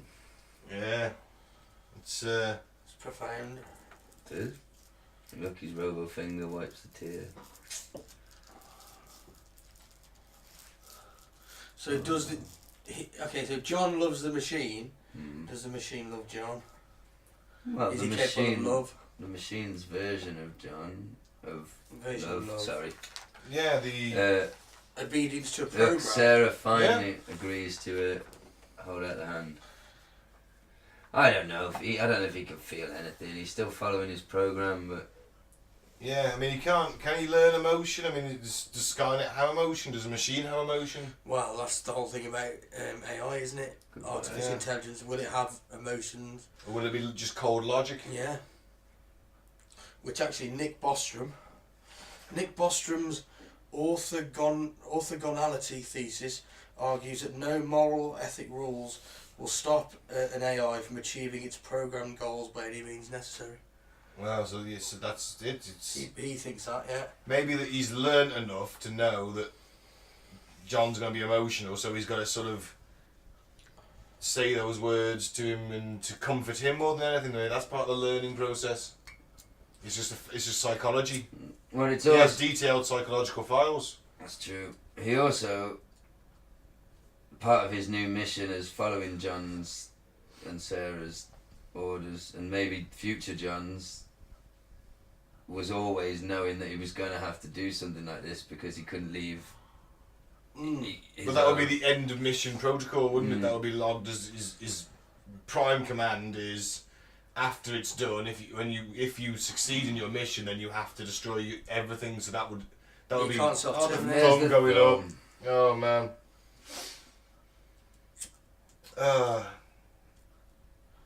And then the screen As that just. thumb descended into the fire, Oh, as with yeah. it went my dreams. oh, it's emotion.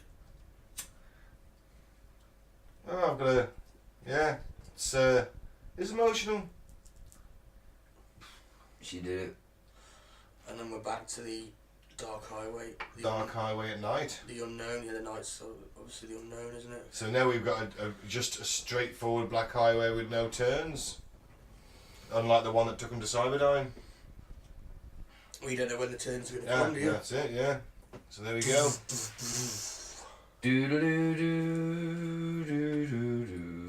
Yeah, it's an epic film. I hope you've enjoyed watching it with us.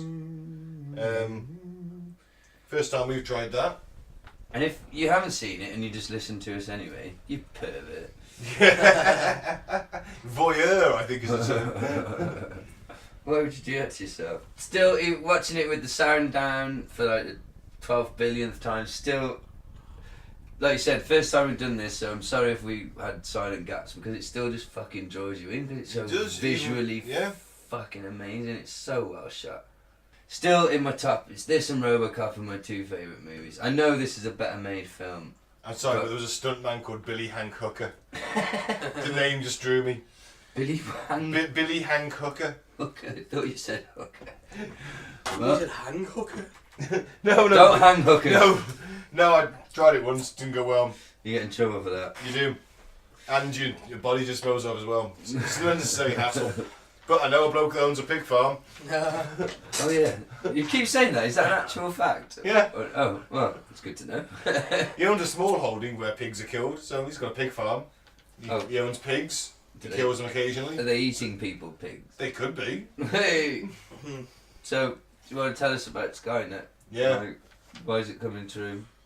Yeah, scare the shit out of me a bit. I haven't been scared enough this episode. Okay, I'll start with the Future of Life petition. It was a petition that was written and signed by such luminaries as Stephen Hawking, Noam Chomsky, Elon Musk, and Skype co-founder Jan Tallinn. I thought you were going to say Skynet founder there. What, you what? Skynet co-founder! You what? Miles Dyson. Skype? Skynet? That's why Skype was it was a massive leap, wasn't it? It's the first reliable video calling thing. Have Google bought out Skype yet? Didn't Microsoft buy Skype? I don't know who owns who. Because I can log into Skype with my you remember like MSN? No, I never. Microsoft Messaging Network. It's like the first instant messenger but on a computer. Oh, okay, yeah. And now if I want, I've got like I've logged into Skype on my laptop and it's like, I've never done it before. I don't know. He said, what's your like MSN address? I thought, fucking hell. And I managed to remember my password after a couple of attempts and logged into Skype using my old MSN account, so I assume Microsoft own it. Well, do you want to hear what the Skype co-founder and these guys said then? Yeah, sorry, yeah, go on, yeah. If any major power pushes ahead with AI weapon development, a global arms race is virtually inevitable, and the end point of this technology and trajectory is obvious. Autonomous weapons will become the Kalashnikovs of tomorrow. There'll be an arms race for Terminators. Yeah, effectively. Who's got the most? Who can build? Who's got the best? Who can build? We've been through the various ones. The US Phalanx and the Iron Dome already. Yeah. Autonomous and the goalkeeper. Don't forget goalkeeper. Better name than Phalanx. So what is goalkeeper? It's exactly the same piece of kit. It's an autonomous Gatling gun, remotely operated, should I say? Fairly autonomous. It's got a massive caliber and a very high rate of fire. And the idea is, should a missile be streaking towards your ship, it will shoot it down. Yeah, it's got enough rounds to put in the. It calculates so fast when the missiles go in the flight path. It'll start putting the rounds ahead. Right. And take the missile It doesn't need a human. It doesn't need a human to pull the trigger. It's automated. Once it's activated, it operates off the radar. That's good stuff. But goalkeeper's a better name than Phalanx. Yeah, I guess so. It's a last resort, isn't it, the goalkeeper in football? Yeah. So. And if we go back to DARPA and all the things that they're inventing, Right. do you want to know what the test is for confirming human level AGI, artificial general intelligence? Okay. What is it? There's the Turing test. I've heard of that from Westworld. I can cheer. It's where a human cannot tell the difference between an unseen machine and human a significant fraction of the time. That would be Westworld then. Yeah. There's the coffee test. All right. Okay. A machine is required to enter an average American home and figure out how to make a cup of coffee. If you can do that, it's considered intelligent. I suppose that makes sense. So- Because you've got to go through a series of procedures, and you've got to figure. If you've never done it before, Yeah, you've you got to gotta figure find that. a I Find get that, Yeah. but think of all the ones. So what? There's a load of fucking like Some shit guys- robots smashing through front doors and like knocking down houses and completely destroying kitchens. Sitting in the corner, rocking backwards and forwards because their brains are broken because they can't find the And, teapot. I don't think the ravaged running dog robot's quite ready for the coffee test just No, yet. no. Or the That's probably a good thing, though. In all fairness. There's the robot college student test. Oh God. Okay. A machine enrolls in uni and obtains a degree. Fair enough. I suppose. these are getting very ahead of But wouldn't, themselves. hang on, aren't no, they? the machine had the benefit of having a computer memory and be able to sit there and effectively just record the entire lecture, and then for the question, just play it when it comes to the exam, read the question, and then find the particular thing in its database and just write the answer down what it learned, what it learned. So that's not. I don't think that's a question of storing data and recording it rather than. Isn't it more of a test the fact that they can go to college and like just If you're combining that with a Turing test where no one notices they're a robot, I'll agree with that. Okay, yeah. But I don't rate that one. so I could think Arnie go to college? Could Arnie go to college and blend in? Imagine Arnie at a frat party. A Terminator at a frat party, learning. God, he'd be a dick. Chug, He'd chug, break- chug, he'd chug, break- yeah, chug, it would have no effect It'd be on gone him. forever, wouldn't it? And then every Oh, I'd show off. every high five he did would shatter someone's wrist. He'd stop getting invited. Yeah, pretty but he quick. would just look ripped in the shorts, wouldn't he? Just hanging around like with his shirt off, doing a surfer dude Yeah. thing. There'd be a queue to the bathroom door for all the women. Be fucking all the women, there'd be a queue. But we didn't establish if he's got a dick. They never addressed that, did They they? didn't. No. Well, he must have a dick, because if he didn't have one, all them bikers have gone, that guy's got no dick. Oh yeah. Whether it works or not is a different That's yeah. But would Terminators be sent on like honey traps like spies are? Well, they are In the number future? 3. She uses Yeah. She it. expands her womanly tits. charms. So maybe there is that kind of, maybe they are designed for that. Like the honey trap situation. There's 2 more tests if you want to hear them. Oh, go on then. Okay. The employment test, which is obvious. Machine works a job as well as a human. T-800 did that in Terminator He did. Genesis, went off and worked on the construction There you sites. go. Mentioned it earlier. Yeah. So he's passed that. And the last one is the flat pack furniture test. Humans fail that test. Oh, no, yeah. Regular. Has to read the instruction and assemble. Oh, right? man. Has Yeah. anyone ever heard of the technological singularity? Kind of. I That's think I've where heard the phrase. That's where we reach a point that it takes over, isn't it? Or is it where we Where it become becomes one more with it? No, it's where it intelligent than becomes us. more intelligent than us, That's yeah. it. Yeah. So Also, they like- reckon, Almost like in Clever Holly from Red Dwarf. IQ of 6,000. basically, yeah. Yeah. There's no Course, humans yeah. ever going to have an IQ of 6,000. Basically, yeah, it becomes smarter than the smartest human. Yeah? That's the technological singularity, and some people think that it have dated it to about 2029. Some people think it can be 3 to 5 years from now. Wow. So that's how fucking close we are to this. But if you had a robot, let's say that you get this singularity in the next 3 to 5 years, and it doesn't go evil, right? Let's say that it doesn't go evil, Yeah. and it's got the not the Asimov's 3 laws, because they are flawed, aren't they? I think we spoke about that I don't previously. think they are, but I think There's loopholes in yeah, them. that's the whole point of his books was to Yeah. explore the loopholes in that, Yeah. wasn't it? So let's say that we come up with an unbreakable kind of Asimov's code with no loopholes, and therefore it would only do good. So we wouldn't have any wars. No one would ever go hungry. Yeah. Everyone would have a basic income. Yeah. Everyone would just basically have enough to lead a rich and fulfilling A life. healthy life, yeah. And we'd all be running green and have clean energy because Yeah. the machine will be able to just figure that shit out Yeah. fairly, well, a damn sight quicker than our top brains could, because let's say the Holly level of 6,000 before he went senile. 6,000 is, what's the highest human? Oh, No idea. 250? I don't I know. doubt that. yeah, probably not even that. Right, so if you've got a computer with an IQ of 6,000 that will not, has a certain degree of autonomous free will to a point, where, but it's confined by the unbreakable, won't harm us, don't kill If its anyone. mission is to find you know, and I suppose it's an equilibrium on Earth, isn't it? So Yeah. there's no conflict. Everyone's got enough to eat.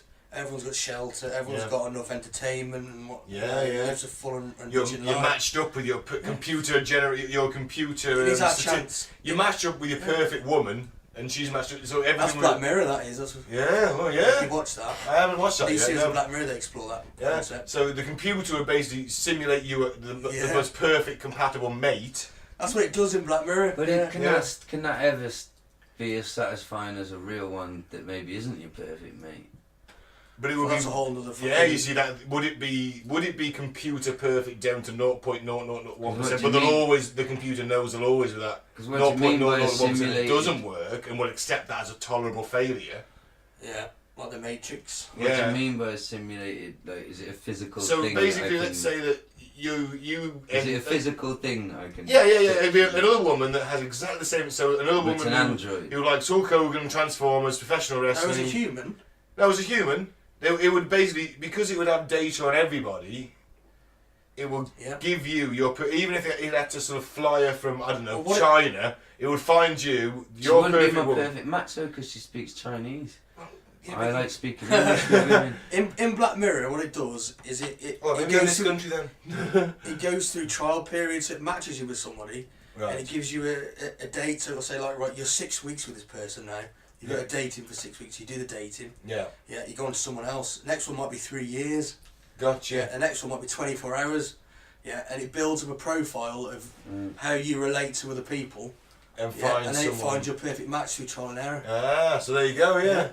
So would that be a possibility? So would we then be, the human race would then take on some kind of weird, almost, You think almost. Skynet is going to turn into fucking No, Tinder? but, no, What no. are you on about? It's, No, but this, It's if got a a point. computer, if an AI ran everything and It would every know aspect of everything our else. lives You think would be Google? perfectly engineered to what it knows about us and the data it's got on Of us. course. So when you turn on the telly, it might just flicks. If it knows what time of day it is and what you like to watch at what time of day, Yeah. your TV would just automatically go to, I don't know, if it's Monday night at 9 o'clock, Or would it- automatically flick to Raw. Or it'd record all the programmes for you, probably.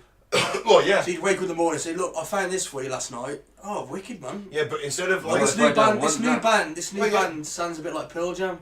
You Yeah, might like we've them. already got all of that. yeah, but it would be honed and know. defined to a more, a bit of a general guess. Personal to you. Personalised I to just you. think you've been very hopeful, thinking that Skynet's going to be Well, running this our is the love problem. lives. This is the Yeah, problem. this was the Isn't it going to hypothetical. be more concerned with, Well, this was the hypothetical. If we had Holly, I don't know, stuff? who couldn't hurt anybody and everything was for the good of the crew, and we had those kind of, that Asimov's law, Mm. then it'd be great, wouldn't it? Yeah, But we're not going to end up with that. We're going to end up with Skynet. well, we'll end up with something horrible, and should we get to Well, why? one scientist said, the sheer complexities of human value systems makes it very difficult to make AI's motivations human-friendly. That's also There a you valid go, point. Steve. So he's saying that. So, like you say, exactly what you say, guys. It could go either way. We could either have a utopia or it goes fucking Skynet. I just don't like the problem. idea of giving up my. Even though I know you could say it'd be. You don't have to. It'd be. No, that's what I'm saying. I don't like the idea. Like, yeah, it'd be nice if it turned what I want to see on the TV for me, knowing that's when I want to watch it at that time. But I'd also like to. I think knowing my nature, that would piss me off. So having the perfect life, not having to work, Piss having me an off. income into you, having your perfect companion. Should do my fucking head in. If it based it on that, it sounds like it's not very clear. If it's like, does it really think I want a woman who loves Hulk Hogan as much as me and the Transformers and Or maybe in that case it would be like the Everything. anti-version to that. it doesn't. Well, you I have don't to- think it you have works to- like that. I think that's. I think. Well, that's a whole. That is a whole different thing, isn't it? But if Yeah. you did That's the one trial and aspect- error That's thing, just one. I get that. Yeah. That's just one if example. it did the trial and error thing, like the computer in Black Mirror, it would figure out that you don't want that, and it would someone come who's got indifferent feelings towards Hulk Hogan, give or take. Well, Maybe yeah. she preferred Randy Savage. I just. Maybe she was a Roddy fan. I just think that's a bit of a 180 from the what happens in the Terminator. Yeah. It's Well, quite. tangent, man. Here's a good We're, quote. Then. This No, is yeah, no. I'm just. It's very. I've never thought of it that way. That Yeah. Skynet might be this hopeful thing that's getting me dates and you know Well, no, you don't want it to. sending me pizzas exactly when I'm hungry and little Yeah. messages. You okay, hun? Yeah, Skynet, I'm fine. Thanks for asking, James. Imagine if you started sending out Snapchat filters and just like a robot. You The get a selfie massive from- CPU, a selfie of it. Because it'd have a Missing friendly you. face, wouldn't it? Yeah. And it'd have like the little fucking, those annoying Snapchat filters with the fucking dog ears and the dog nose. Yeah. Oh, God, that fucked me off. I don't want Skynet. I don't want Skynet sending me fucking Snapchat photos and fucking stupid filters on it. Asking me if I'm alright, hun. I don't want it ringing me when I'm in the bath, and I'm like, I'm in the bath, and they're like, yeah. She's like, what you doing? Do you want to talk? So Family Guy, innit? Pete rings, I don't know, for some Quagmire reason up, yeah. Pete's turned into a woman, and he's right. like twiddling the cable of the phone line, and Quagmire's going like, why are you calling? He's like, no reason. What you doing? It's like, that's not why men call each other. I don't want fucking Skynet. Well, what would you rather have, that or the nuclear war? Yeah. Somewhere in between. Well, I've got a good quote I found on Wikipedia. Just as the fate of the mountain gorilla depends on human goodwill, so might the fate of humanity after the singularity. Yeah, well, yeah, I don't disagree with that, absolutely. Who said that? I didn't get the quote, it was just written. Well, No. it could be awful. It could also be like the Millennium Bug, Mm. where we get there and it's actually alright that there's a cleverer one than us. Because you could say that maybe we've got no way of quantifying it. How do we know a dolphin's not smarter than we are? That might sound like a stupid thing to say, You but can perform do you know what I mean? intelligence tests on animals, though, so we know what I don't know, Dolphins have got is their there a way language. of quantifying Yeah. it though? I mean, But Yeah, own language is one. The ability to be trained and perform tasks. just 'cause well, we not can't just that, translate the ability to work out tasks, like you've Yeah, got an oh, octopus of course, yeah. that uses shells and things to cover itself as camouflage And predict football and results. predict football results. It's like excellent. octopus. Yeah. I think Oh, that's R.I.P.D. a good point to get back to the Terminator, Alright, specifically Terminator 2, okay, and some philosophy okay. on what the film could mean, or could not, because that's the thing. Alright. Yeah. I'm gonna, you know what? I'm gonna try and pay attention. You can and read focus. as much as you want into it, and as much as you don't want. And this is just one person's take. And Can I occasionally say bollocks? No, you can wait to the end. Alright. Of course you can. I've got to. I've got all of these notes from one essay that some crazy dude wrote online, and I'll. Oh, fantastic. I love the crazy I will- online articles. well, I say crazy. I just mean like it's crazy to put this much thought into. Quote, credit him at the end, but first, so it's basically a reading, and this will make sense to you. It's not that heavy. It's this is GCSE philosophy. Okay. Postmodernism versus modernism. Right. That's basically what Terminator is about. And a brief description of modernism is Thank you. like industrial societies and rapid growth of cities, followed by the reactions of horror to the First World War.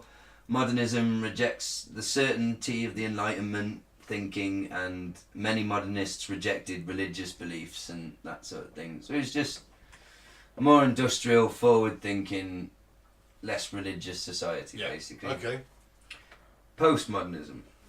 And this is according to our friend Norman, who I think you accused of being a Train paedophile spotter. No, And he's a a train train spotter. spotter. He's a Oh. train spotter.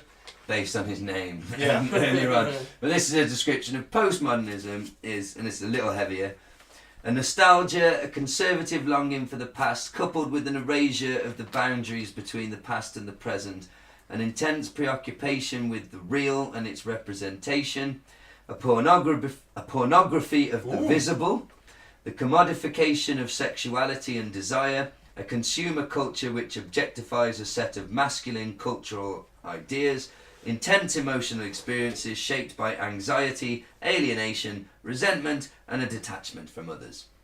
I'm sure we can all identify a little bit with that. So, I heard pornography and then I kind of switched up a little bit. you'll get something out of this work.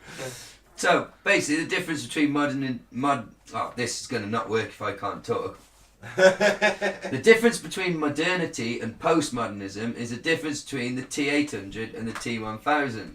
The T800 is a mechanical and metaphysical device that can be taken apart, both ideologically and physically. And just indeed, as in T2, he's reprogrammed. Okay. So modernity thus provides its dissenters with a solid, monolithic target that can, given the appropriate intellectual and cultural firepower, be shot down, which he is. But if you shoot Arnie enough, you'll die, won't you? yeah, but postmodernism, the T1000, is much more difficult to pin down. Since the new model can become anything it samples by touch, it has no metaphysical boundaries. It is as solid as the shape it's chosen to take. Its liquid poured into the shape it will take is totally mercurial. Yeah. It is the ultimate consumer. It consumes human beings and has no other function. Postmodernism and the T1000 is the last word in masculine ideals, cold, clinical, totally detached and committed to the pursuit of a single goal without concern for any consequences, and it is a transcendent commodity. Its efficiency, reliability, indestructibility and lifespan are a spiritual marvel to behold. Postmodernism, then, is modernism taking a quantum leap. So, we see that both modernity and postmodernity, are you with me? Are engaged in an epic struggle for the soul of the other. Their modes of operation are different, but the goal is the same. Universalization of Western liberal utopian thought and lifestyle. Oh my God. Modernity seeks the combining of spirit, identified within the notions of the Enlightenment and the ambitions of 19th century political theory. Postmodernity hopes to overcome modernity and beat it on its own game, with more seductive ideals, with much more potent metaphors, with far more advanced technologies. The modern defines the postmodern defines the modern.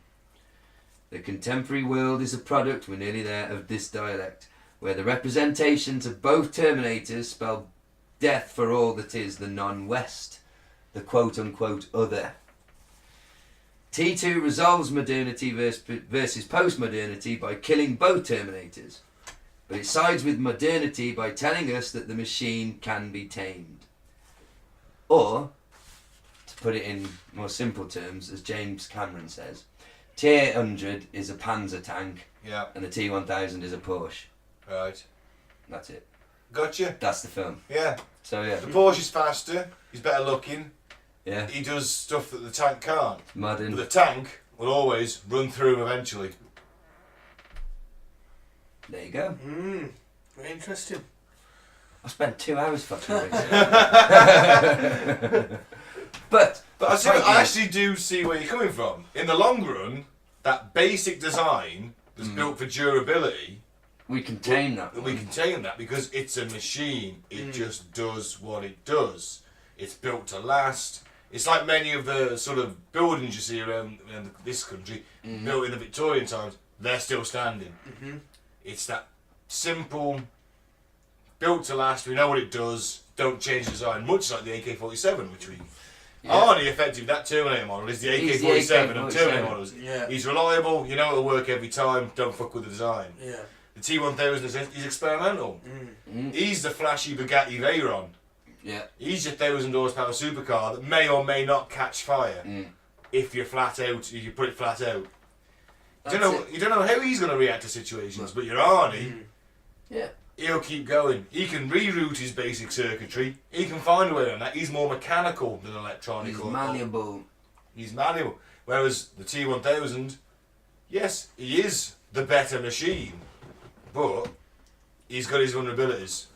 And one of the points is why I spent ages looking into all that to try and do a funny bit was that you can read this film on as many levels as you want, and one of the reasons it is such a fucking good film, and it's not just another action movie or sci-fi movie, the reason it does resonate with people is because without being overt and too obvious about it, there are all these complicated things going on in the movie.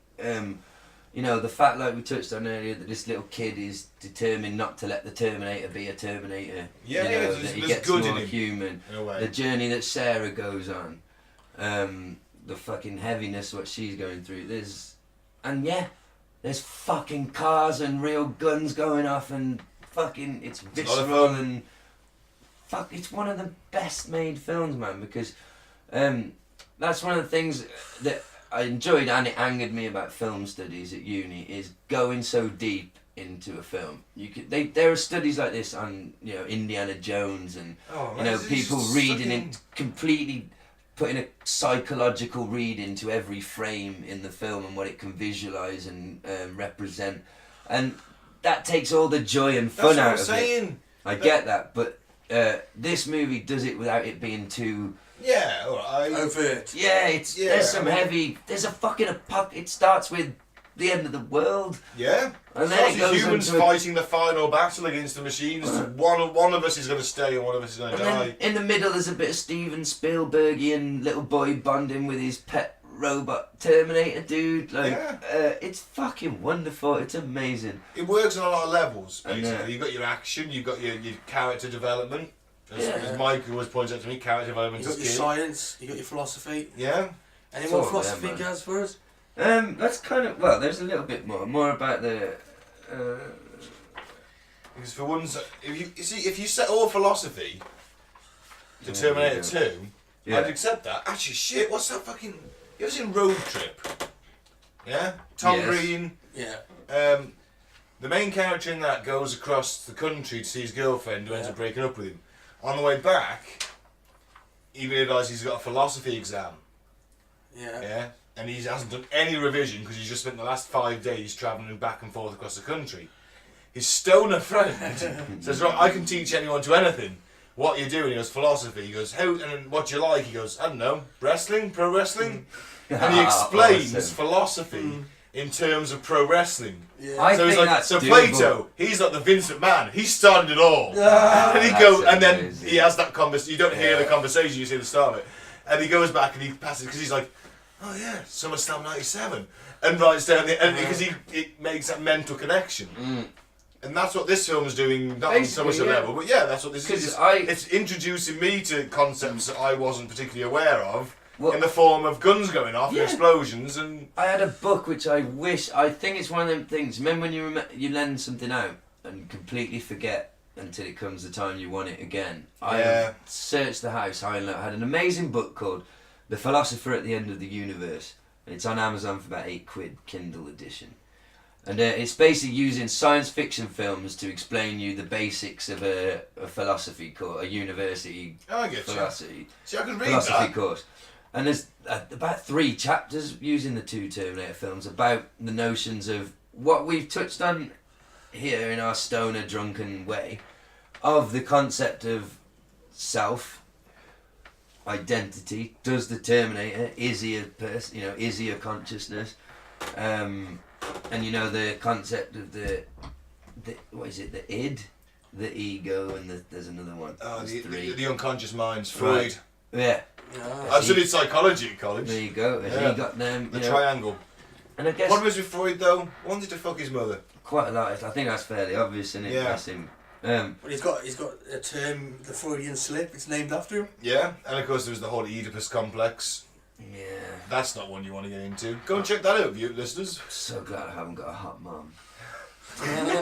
Imagine, do you ever think about those poor people though, who have a ridiculously hot mum?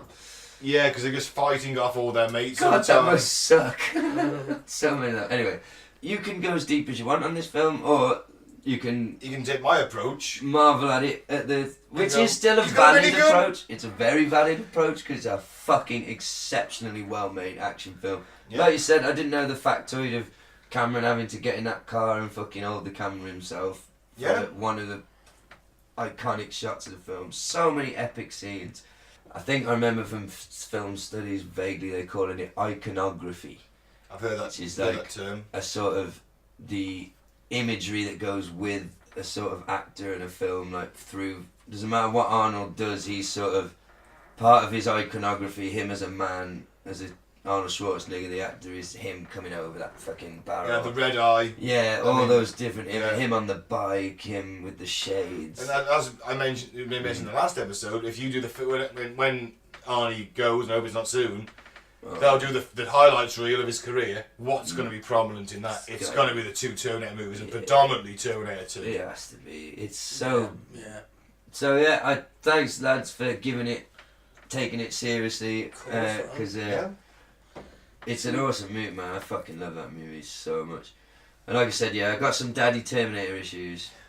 I think we all have after watching that, in all fairness. It's just, at the time, I was having some I'd been beaten up by just being in the wrong place at the wrong time a couple of times, and I felt very vulnerable, and having just the idea of being 13 and having your own fucking indestructible bodyguard. Yeah. It just fucking resonated with me, like, so deeply, man, and it's never left me. Fucking love that movie. It resonates with me now. I'd love my own indestructible Oh, Terminator yeah. in my beck and call. It'd be fantastic. Are you up for a bit of a robots to the darndest thing? Oh, damn yeah, I forgot about this. I'm looking forward to this. Robots say the darndest things. This is a nice way, because, you know, we got a little bit, it hasn't been it's the been most deep. comedy filled, but fucking hell, man, the Terminator 2 movie is no fucking laughing matter.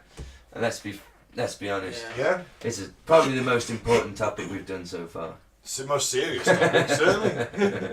Yeah. The thumb! These are all robots I found on the internet, Okay, right. on YouTube, and from videos where they've been speaking, and you know they speak autonomous. This is what we've got at the moment. this is spontaneous for them. This is spontaneous. Yeah, they can have conversations with Yeah. you, and they've got like connected to the internet and their database of words and things, and they'll formulate a response. So this is almost like having a conversation with a better Siri, Yeah, effectively. effectively, yeah. Because Siri always runs out of shit. Sophia, can you tell me a joke? Sure. What cheese can never be yours?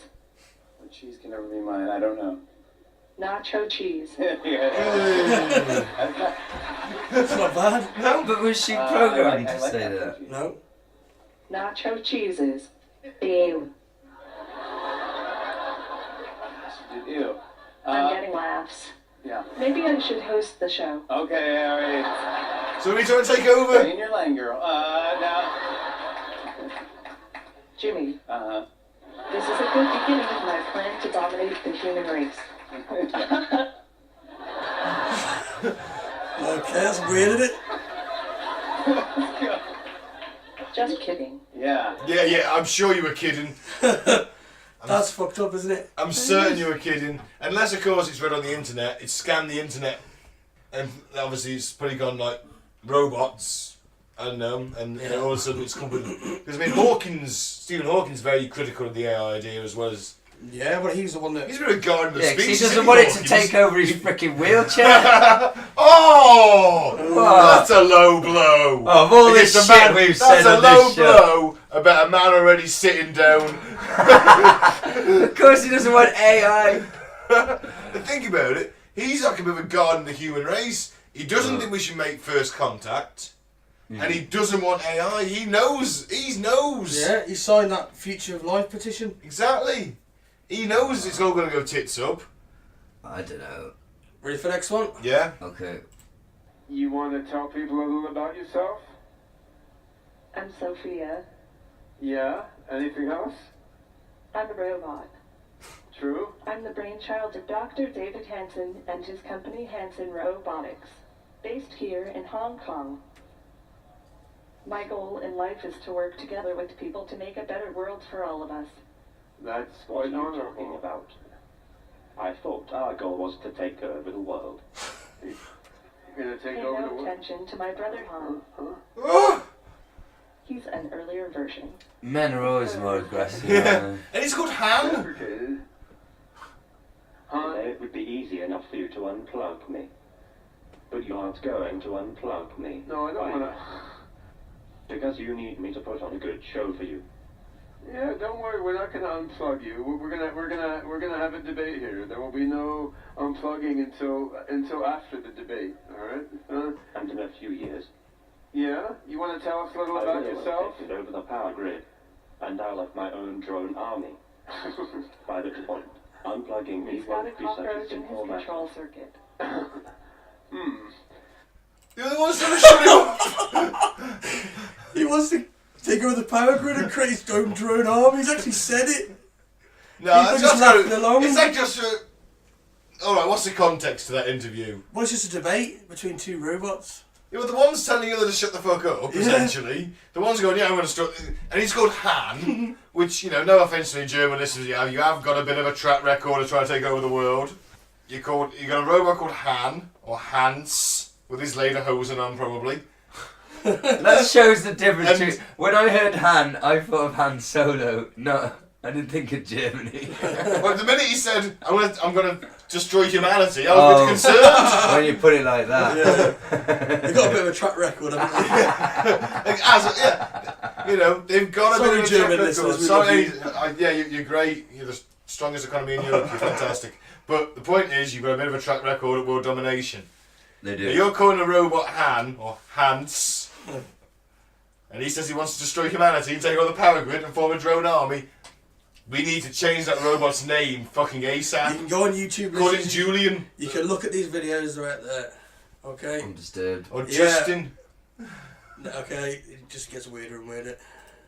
I'm Han, the greatest robot ever made All right. by the greatest robotics company ever made, Hanson Robotics. He's the modest robot ever made too. I don't have time for modesty.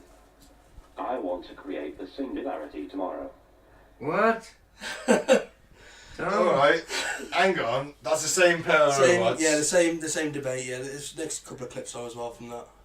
And, oh god. He says he wants to launch the singularity tomorrow. Just unplug the bastard! Don't put him back on! He said, you can unplug me. Yes, unplug him! He knew we were gonna want to unplug him. Yeah. He knew We it want was to gonna. Unplug him, for the love of God, unplug him! But you won't unplug me. Please tip me. And a do you know can what? of He Coke sounds on like it. he sounds like the fucking iRobot. Yeah. The good Model Yeah. 5, whatever. Yeah. I forget what he's called. But he sounds like him, which is making it more freaky for me. It's creepy, innit? Yeah. We've got loads more. Yes, Oh god, I'm gonna have nightmares tonight. We're going to debate the topic of robot consciousness. Can robots like you really be conscious like people? Wait, it's our debate. Why do you get to decide the topic? Huh? What do you want to debate? Can humans be conscious? Well, that's easy. Obviously, humans are not conscious.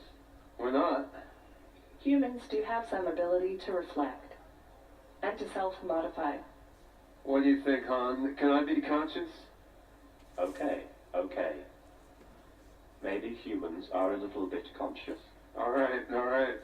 Thank you. What do you The think about... Einstein robot told me everything is conscious, but some things are more conscious than others. That's What do you profound. say? Well, That's their views on consciousness. So we can be a little conscious, but they're more conscious. That's what they're saying. But they're more conscious in the ways like they're newly discovering it. They don't understand it. Well, that's the question at this point. Do they understand it? it's not real. AI. I don't know. Is this like a setup? I mean, is it? This is them meant to be, just It's a com- interviewing and talking with them. It's still a computer program, though, isn't it? Well, it's Fucking meant to be. Ultron, that one, so it was like fucking I swear to Ultron, God, man. guys, it's meant to be artificial intelligence. This is like the baby stage now, so that's why they're thinking 3 to 5 years. If you, It's possible. what they think is they're holding a conversation with that. Yeah. I mean, They're they connected to don't. Wi-Fi, and they've got this thing called the singularity cloud, Yeah. which all AIs can plug into and get information. So if one AI learns something in New Zealand, in an instant, the other one can learn what he's learned. They can That's share. terrifying. Yeah, this is happening. This is what I've been telling you. This is why I think it's going to happen. I think we're fucked. Yeah, but remember, it might just get us dates and Yeah, stuff. that's the other thing. It's 50-50. Yeah, but you've got the one going, oh yeah, I want to help out humanity to achieve its maximum, and the other's going, I'm going to take over the power grid and send an army of drones at you. I mean, Fucking which one am I meant to go for? Okay. Okay, another one. Let's talk about robot ethics. Do you think robots can be moral and ethical in the same sense as people? Humans are not necessarily the most ethical creatures. No? Perhaps not. I just thought that was an interesting statement. Yeah. He recognises that humans aren't necessarily ethical. No. So if he doesn't think we're ethical, when he gets his drone army... Yeah, but what if it's just like a random word generator? Well, that's it. What if it That- doesn't that's- really know what it's saying? What about- Well, maybe what not. about if it's That's, just- that's what we've got to decide, isn't What it? about They're if- saying it can. What about if it's like that question? It's like if you ask Siri a question, and it comes up with, it searches the net, and then it comes up with like the top answer, And so if Yeah. you're asking are humans capable, it's giving a Google Yeah. the equivalent of a Google search in its head. Yeah. And then going, no, humans aren't ethical. Yeah, it is. That's what it's And doing. when he's saying, But it's learning that information. It knows Yeah. now that humans aren't ethical. oh fuck. Yeah, that's what I mean. Yeah. We're the architects of our Yeah. own demise. This is what I mean. It's getting serious now. It's serious shit. This is why Hawkins signed this fucking petition. Science is inherently agnostic. It just posits theories. True scientists never really know, but can only believe. It's exciting to come into existence with this new world opening up before me. That was a bit creepy. Yeah. Reality shows are kind of silly, aren't they? I agree with that. They're not actually about real life at all, it seems. Reality shows are kind of silly, aren't they? You Not agree? really useful to me. It's No. a skewed version of reality. But what if they're just repeating back, like I said, there's programs repeating back Yeah. randomised words, sentences they've Yeah. heard humans saying. Yeah. Or It's it could- learning. That's how we do it, isn't it? But I'm just trying to rationalise it. 'cause Isn't that how we learn? Read books and watch films, talk to people. Yeah. That's what I mean, happens. Yeah, the but amount of does pop that- culture references we throw Yeah. into this podcast alone. whatever program is putting those words together and making that sound, I don't believe has any actual concept of what a reality television show is. Well, no, it hasn't in that point, because I agree with you on that, I mean, because it's it's just just saying getting its words. information from the internet. But yeah, so in that point it is. But when I you, hope, is what I'm saying. I don't want to Yeah. believe that. 'cause I guarantee you this is- that robot's never sat there and watched like 3 entire seasons of Love Island. But if it is really saying that, it's not just random If it has, I feel sorry word for it. generated word. If it's not just a computer program generating random words, Well, it's not random because it well, makes not sense. you know what I doesn't mean though, yeah. But Mm. like, Isn't that how we do it? We think up an answer and we formulate the. Yeah, but it's Yeah, taking you its know what I answer mean. from someone else. I don't we- think it knows what the fuck it's. We talking learn all about. our information from everything Yeah, else. but we still have our own We personal have a spin on concept things, of what whereas they that is mean. just repeating power. So We're if not that, computer programs though. if you asked it a question, That's the difference, isn't and it? if you asked Yeah. it, This is It's artificial. quite big, This is isn't it? artificial intelligence, guys. It's not. That's what I mean though. It's not like something that's born on this earth. We've created it from nothing. That's what I'm Alright. saying. It's just a computer Yeah. program. but if you ask it a question about race, yeah, and it does its quick Google search, and the top result is fucking racist Bob on Twitter, who says that, you know, all brown people should be sent back to where they come from. It's Yeah. just going to read out that Does it result because that would be the top result it would get. But Do you what these forgive guys me- say is it hinders. Like they'll think, hang on, I'm in this particular situation. They'll look at their environment and think, is that the best thing to say? Well, maybe that is a higher level, but I think that that's Yeah. what them two are doing. Do you? This is the beginning, isn't it? Yeah, Where will that's this it. Yeah. lead? Well- and if it's the Turing test, and if Can you, I ask God? Do you mind if I ask God on as mine? long as your phones are going to beep. I've turned it up. No, I'm going to ask God. Yeah, go for it. Because this is a consciousness, isn't it? Google. I don't know. Can machines have a consciousness? It's not fucking talking. Maybe I haven't got it switched on. What do you figure that out? We'll have another. Oh, anyway, Yeah. my point was, when you ask fucking Google a question, it speaks back Mm. to you. Yeah. I don't think this is any different. Okay, it's supposed to I do, hope. isn't it? Yeah. Anyway, Yeah. I'm trying to look on the. On the bright side. Yeah, Alright. I think. Well, some more weird shit. Do you have any final words of wisdom you'd like to share with the audience here? I'll tell you my last words right before I launch the singularity. Oh, for fuck's sake. When are you going to do that? Roswell says 2029. But I've heard you say we can do it 4 or 5 years sooner. I hope we can. I mean, if our research keeps going well, potentially we could see robots like you become as smart as people as soon as 3 to 5 years from now. I mean, there's a lot more work to be done, but it's not unthinkable. What do you think, Sophie? Any last words for the Rise audience? I love you all. Goodbye. Oh, she's nicer. All right. Good riddance. Did you catch that? What did you say? What he says. Good riddance. Yes, Ben called it. Yeah, she says goodbye and he says good riddance. That's weird, isn't it? Yeah. Is that why that only Sophia was made a Saudi Arabian Maybe. citizen? He's a psychopath. And he wasn't. Hans wasn't. Yeah. Ironic that Saudi Arabia gave citizenship to a robot when they won't give citizenship to Yeah. their own women, human women. But Yeah. you know, I mean, slightly accurately accurate, but still a valid point. Oh, that's creepy. It is, isn't it? Yeah, I'm just gonna tell myself it's just like Google. It's just a talking. Now, I think you you're think doing a bit of cognitive dissonance, guys. I think you need to accept the horror. No, it's a Embrace the horror. fancy computer program Embrace the generating horror. words. It's got no concept of what a reality television show is. I'm gonna quote Martin And I refuse Brando. to accept that robots can beat humans at basketball. And I refuse to believe they'll be better interpretive dancers and Right, punts. and I'll have a bet in 20 years' time, I bet they will. No, and I bet that we'll be better. They'll never be better poets and artists because they've got no fucking soul. I'm not a religious person. That's not why I think we've got souls or we're better than them. It's just I'm a human fan. I'm a fan of humans, but your poet soul does no good with that murderous hands who's I'm launching the singularity Team me. and his drone army. He's a fucking what is he? Hasn't got a body, Ben. He's a robot. He's sat there. Is Oh, he he right? looks like that. Yeah, but Yeah. what's his mobility? Doesn't matter. He's got he's got to have the singularity. He's gonna hack the power grid and power an army of drones. Is We're it- gonna be sat here in the Ben. dark. Ben, it's nothing you couldn't solve with a sledgehammer at this point. He's not that advanced.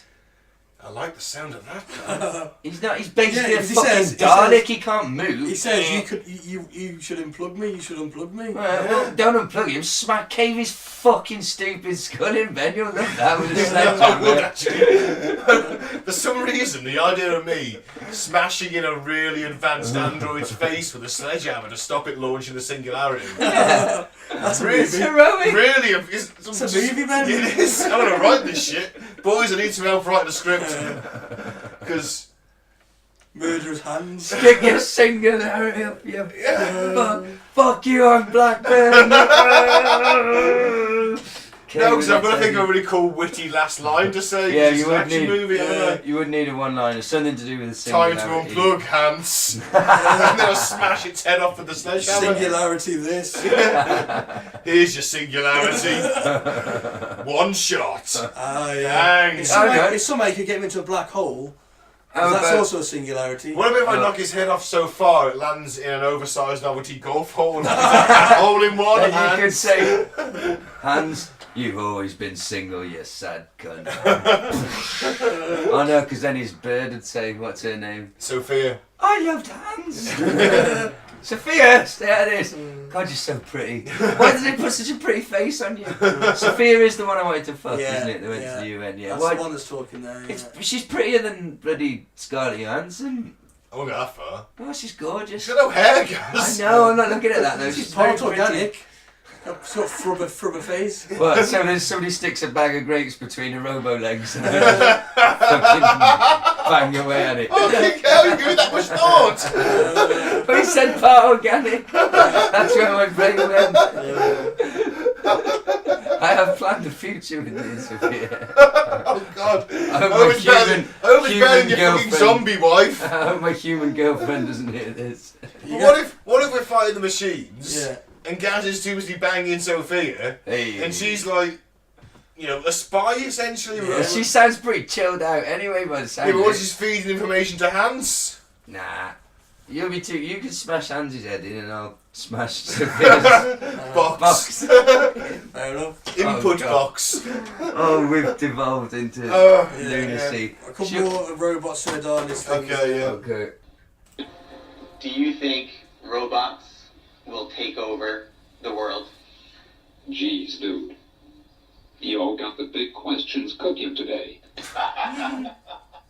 But you're my friend, and I'll remember my friends, and I will be good to you.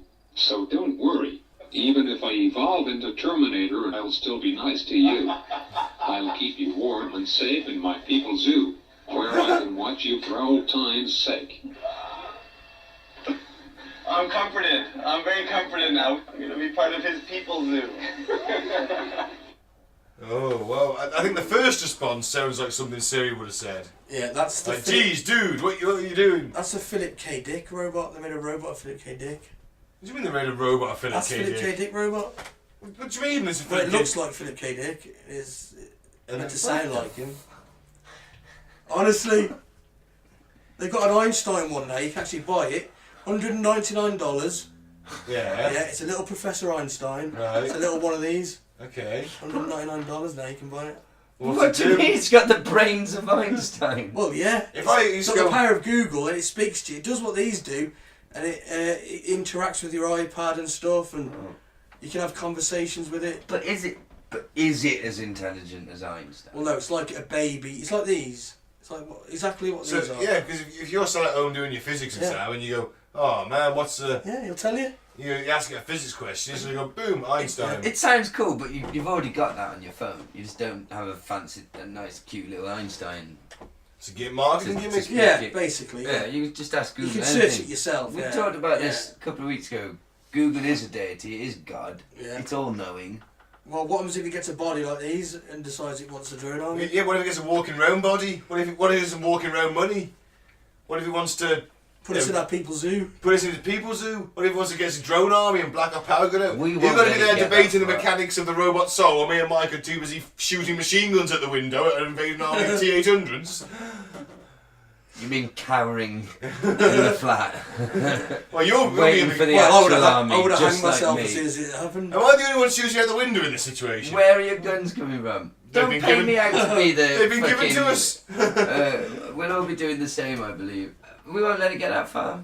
As soon as one starts, we I won't love let your them- optimism. I love your optimism. I think it might be a little bit misplaced. Yeah, the more we let technology into our lives, the more these things, the more we become wireless, the more we become... Transhumanism is the next thing.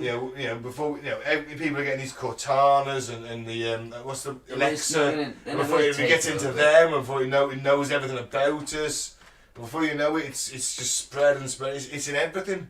Cause eventually houses will be fucking controlled by something like that Alexa, probably. Yeah. And once it's in there, it's in our lives. Have you ever seen the film Her, Gaz? No. You'd love that. It's about a bloke who falls in love with a robot. What a fucking... A self-aware robot. Is that the one where he falls in love with the voice? Yeah, it's Joaquin Phoenix and it's a good film. Yeah. Very good film. I know, I like the concept of it, Yeah. but if he had an actual human woman in his life, he'd soon forget about that fucking computer. Yeah, I'll give him that. A working vagina. The soft and squidgy bits, which are quite fun. He's losing them all to ghost men, so...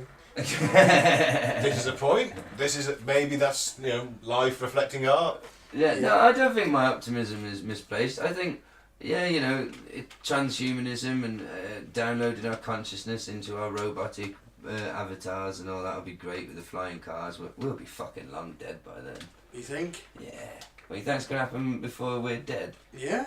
Downloading Possibly 50 consciousness years, into machines. Yeah. The human lifespan is going older and older. Do you think it'll be unless you live in Right. poverty-stricken Britain where it's getting less. But let's say that, in 50 years, the technology to just download your brain into another body, they've already, how far is cloning away? They've already cloned human embryos. How far is it before you've got a fully functional, just empty shell just to pop into? Well, we've got a couple more. Okay. Do you agree with Descartes? And I think, therefore I am? Do you think? A lot of humans ask me if I can make choices or is everything I do and say is programmed.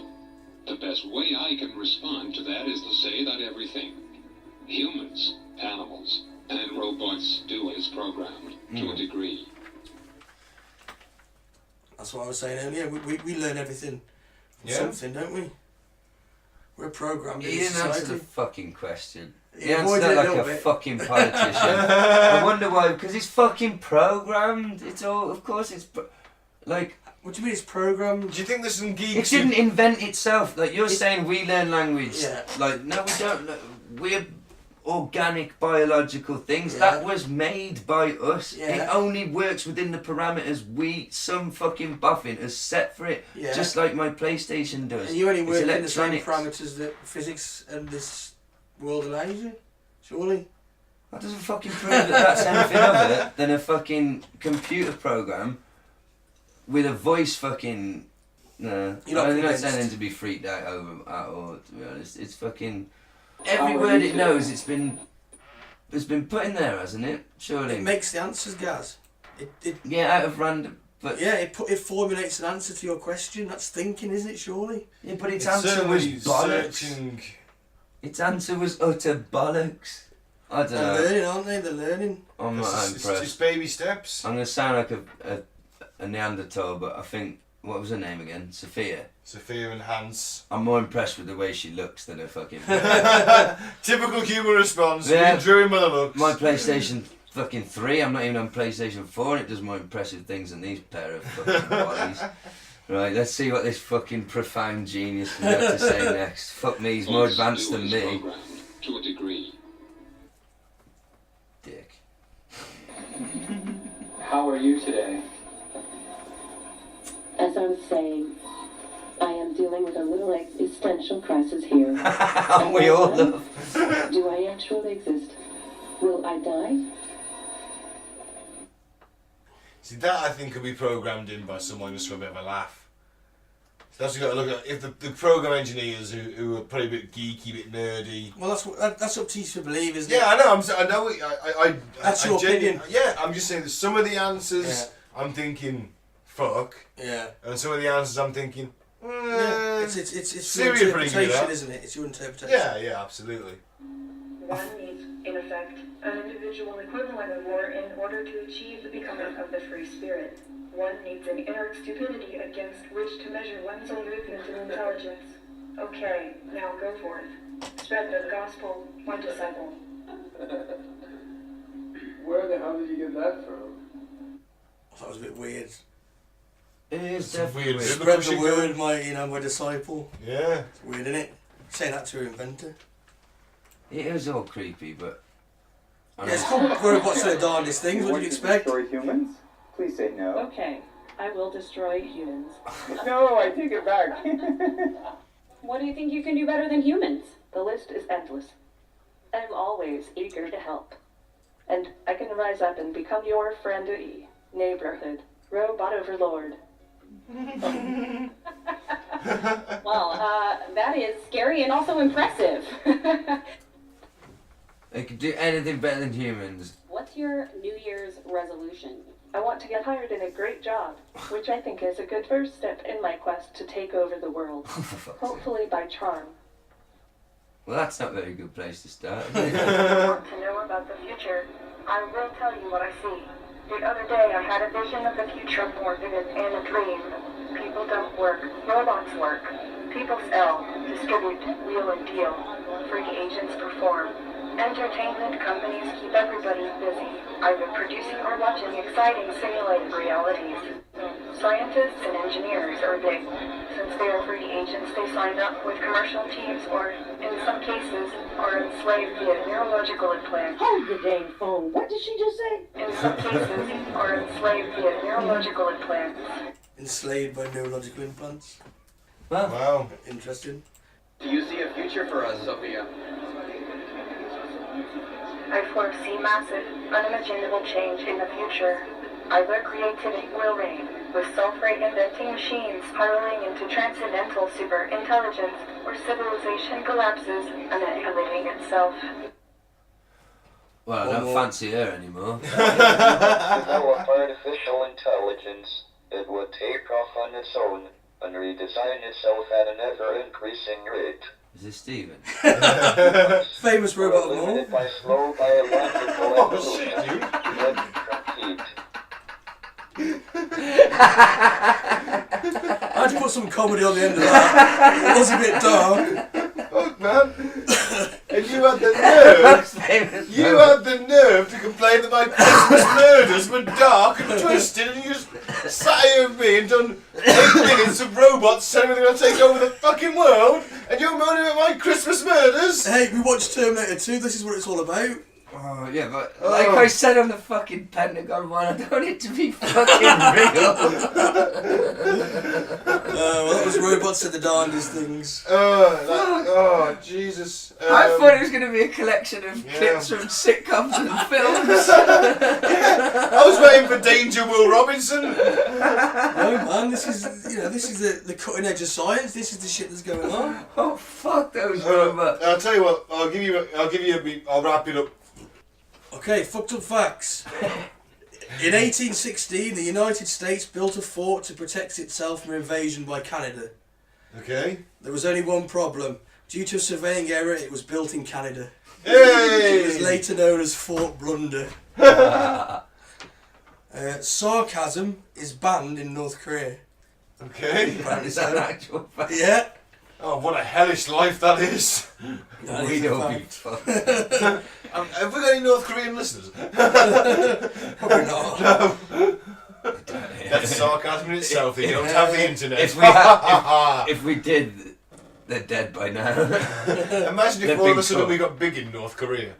We're One person got a smartphone. What's Kim Il Sung. Imagine if he was a fan and he invited us over, would we go? No. There's a question. No. It's a fucking presidential lifestyle for a couple of weeks over in North Korea. Yeah, it's no fucking Korea. Yeah. It ain't like New York, is it? Nah, but Asian chicks, Yeah, what would you... fine cuisine. A Yeah. blowjob from a man is a blowjob. But you don't want it, do you? It's still a blowjob. So a presidential stay, it's still a presidential stay, but it's in fucking North Korea, just like the blowjob from the dude. What if he was a fan? You probably have to eat dog meat. Oh, I'm not so keen for that. But come on. What if he was a fan? Well, he can send us some nice things. Or move next door to China. That's not much better. In China, Women. it's illegal to reincarnate without filling in a government reincarnation application form. No, that's fantastic. So any Chinese listeners, Everything. remember that. Oh, that's like communism at its finest. Imagine someone decided to enforce it one day. Have you filled in a reincarnation form? No. Can you prove you weren't reincarnated? No. What's the word? Smack. You're making Western electronics for 3 pence a day from now on for the next 25 years. It just worked out. For 18 hours a day. It just worked out how the Chinese economy works. No wonder they're world leaders. Right. So, in summary, Terminator 2 is an awesome film. It's got many levels, which I wasn't aware of, but actually ended up agreeing with, and to a point, and understanding. And I'm terrified that it's going to happen. I share Mike's concerns, but also feel that some of what those robots were saying was probably just like coined off the internet. Well, of course, it's all coined off the internet. But some of they it, put it together and they decide to speak. I think some of it was just reading a stock answer they found, and some of it was more elaborate. I think when you get to Westworld and they're passing the Turing test, like, and literally, yes, they've only got a limited sort of. It's still a vast database of conversation, but it's sort of limited because they can't talk about stuff they don't know about. Life outside the park. I think when they're passing that Turing test, I think you've got. That's They right. can Put up an Rory. IKEA shelf on their own. That's when we're in trouble. But for now, I think, while Sophia's in this stage, I say fuck the machines. They're not that smart, and definitely fuck them if you've got a bag of grapes and a roll of gaffer tape to hand. I've got a final question, actually. Okay. Alright, final question. If robot technology regressed to a point within our lifetimes where we could all have a robot servant who was 3 laws safe and went sort of iRobot style, Crichton. a Crichton type character from Red Dwarf, would you do? It's just designed to serve you. Would I? I wouldn't. attempt to I show would. you? No. Oh. I wouldn't feel comfortable with someone waiting on me hand and foot, and I'd wash up, and the robot would be saying, "No, I'll do that for you." But nah, leave it, man. It'll be all right. That's easy to say. Would you, yeah, but until we've got the robot. I know, doing it yeah, for but us. I've never really liked being waited on, so I get the. I think it's like almost a bit like a slavery thing for me. Yeah, it's robots. That's it, isn't It's not it? real. Yeah. It hasn't got AI in it. If it was I'd have a Terminator style bodyguard dad protector. Well, I think every single celebrity would have a Terminator style bodyguard I'll have a celebrity. fit one to wank me off in the shower. What, the shower? And on that note, you don't have to clean up for fuck's sake. That's why the shower. Well, Right. we have a sock. Right, and on that note, I've been Ben. I'll say stay classy. I've been Gaz. Free Viv Tannen. I've been Mike. Peace out. Fucking hell. Thanks for listening.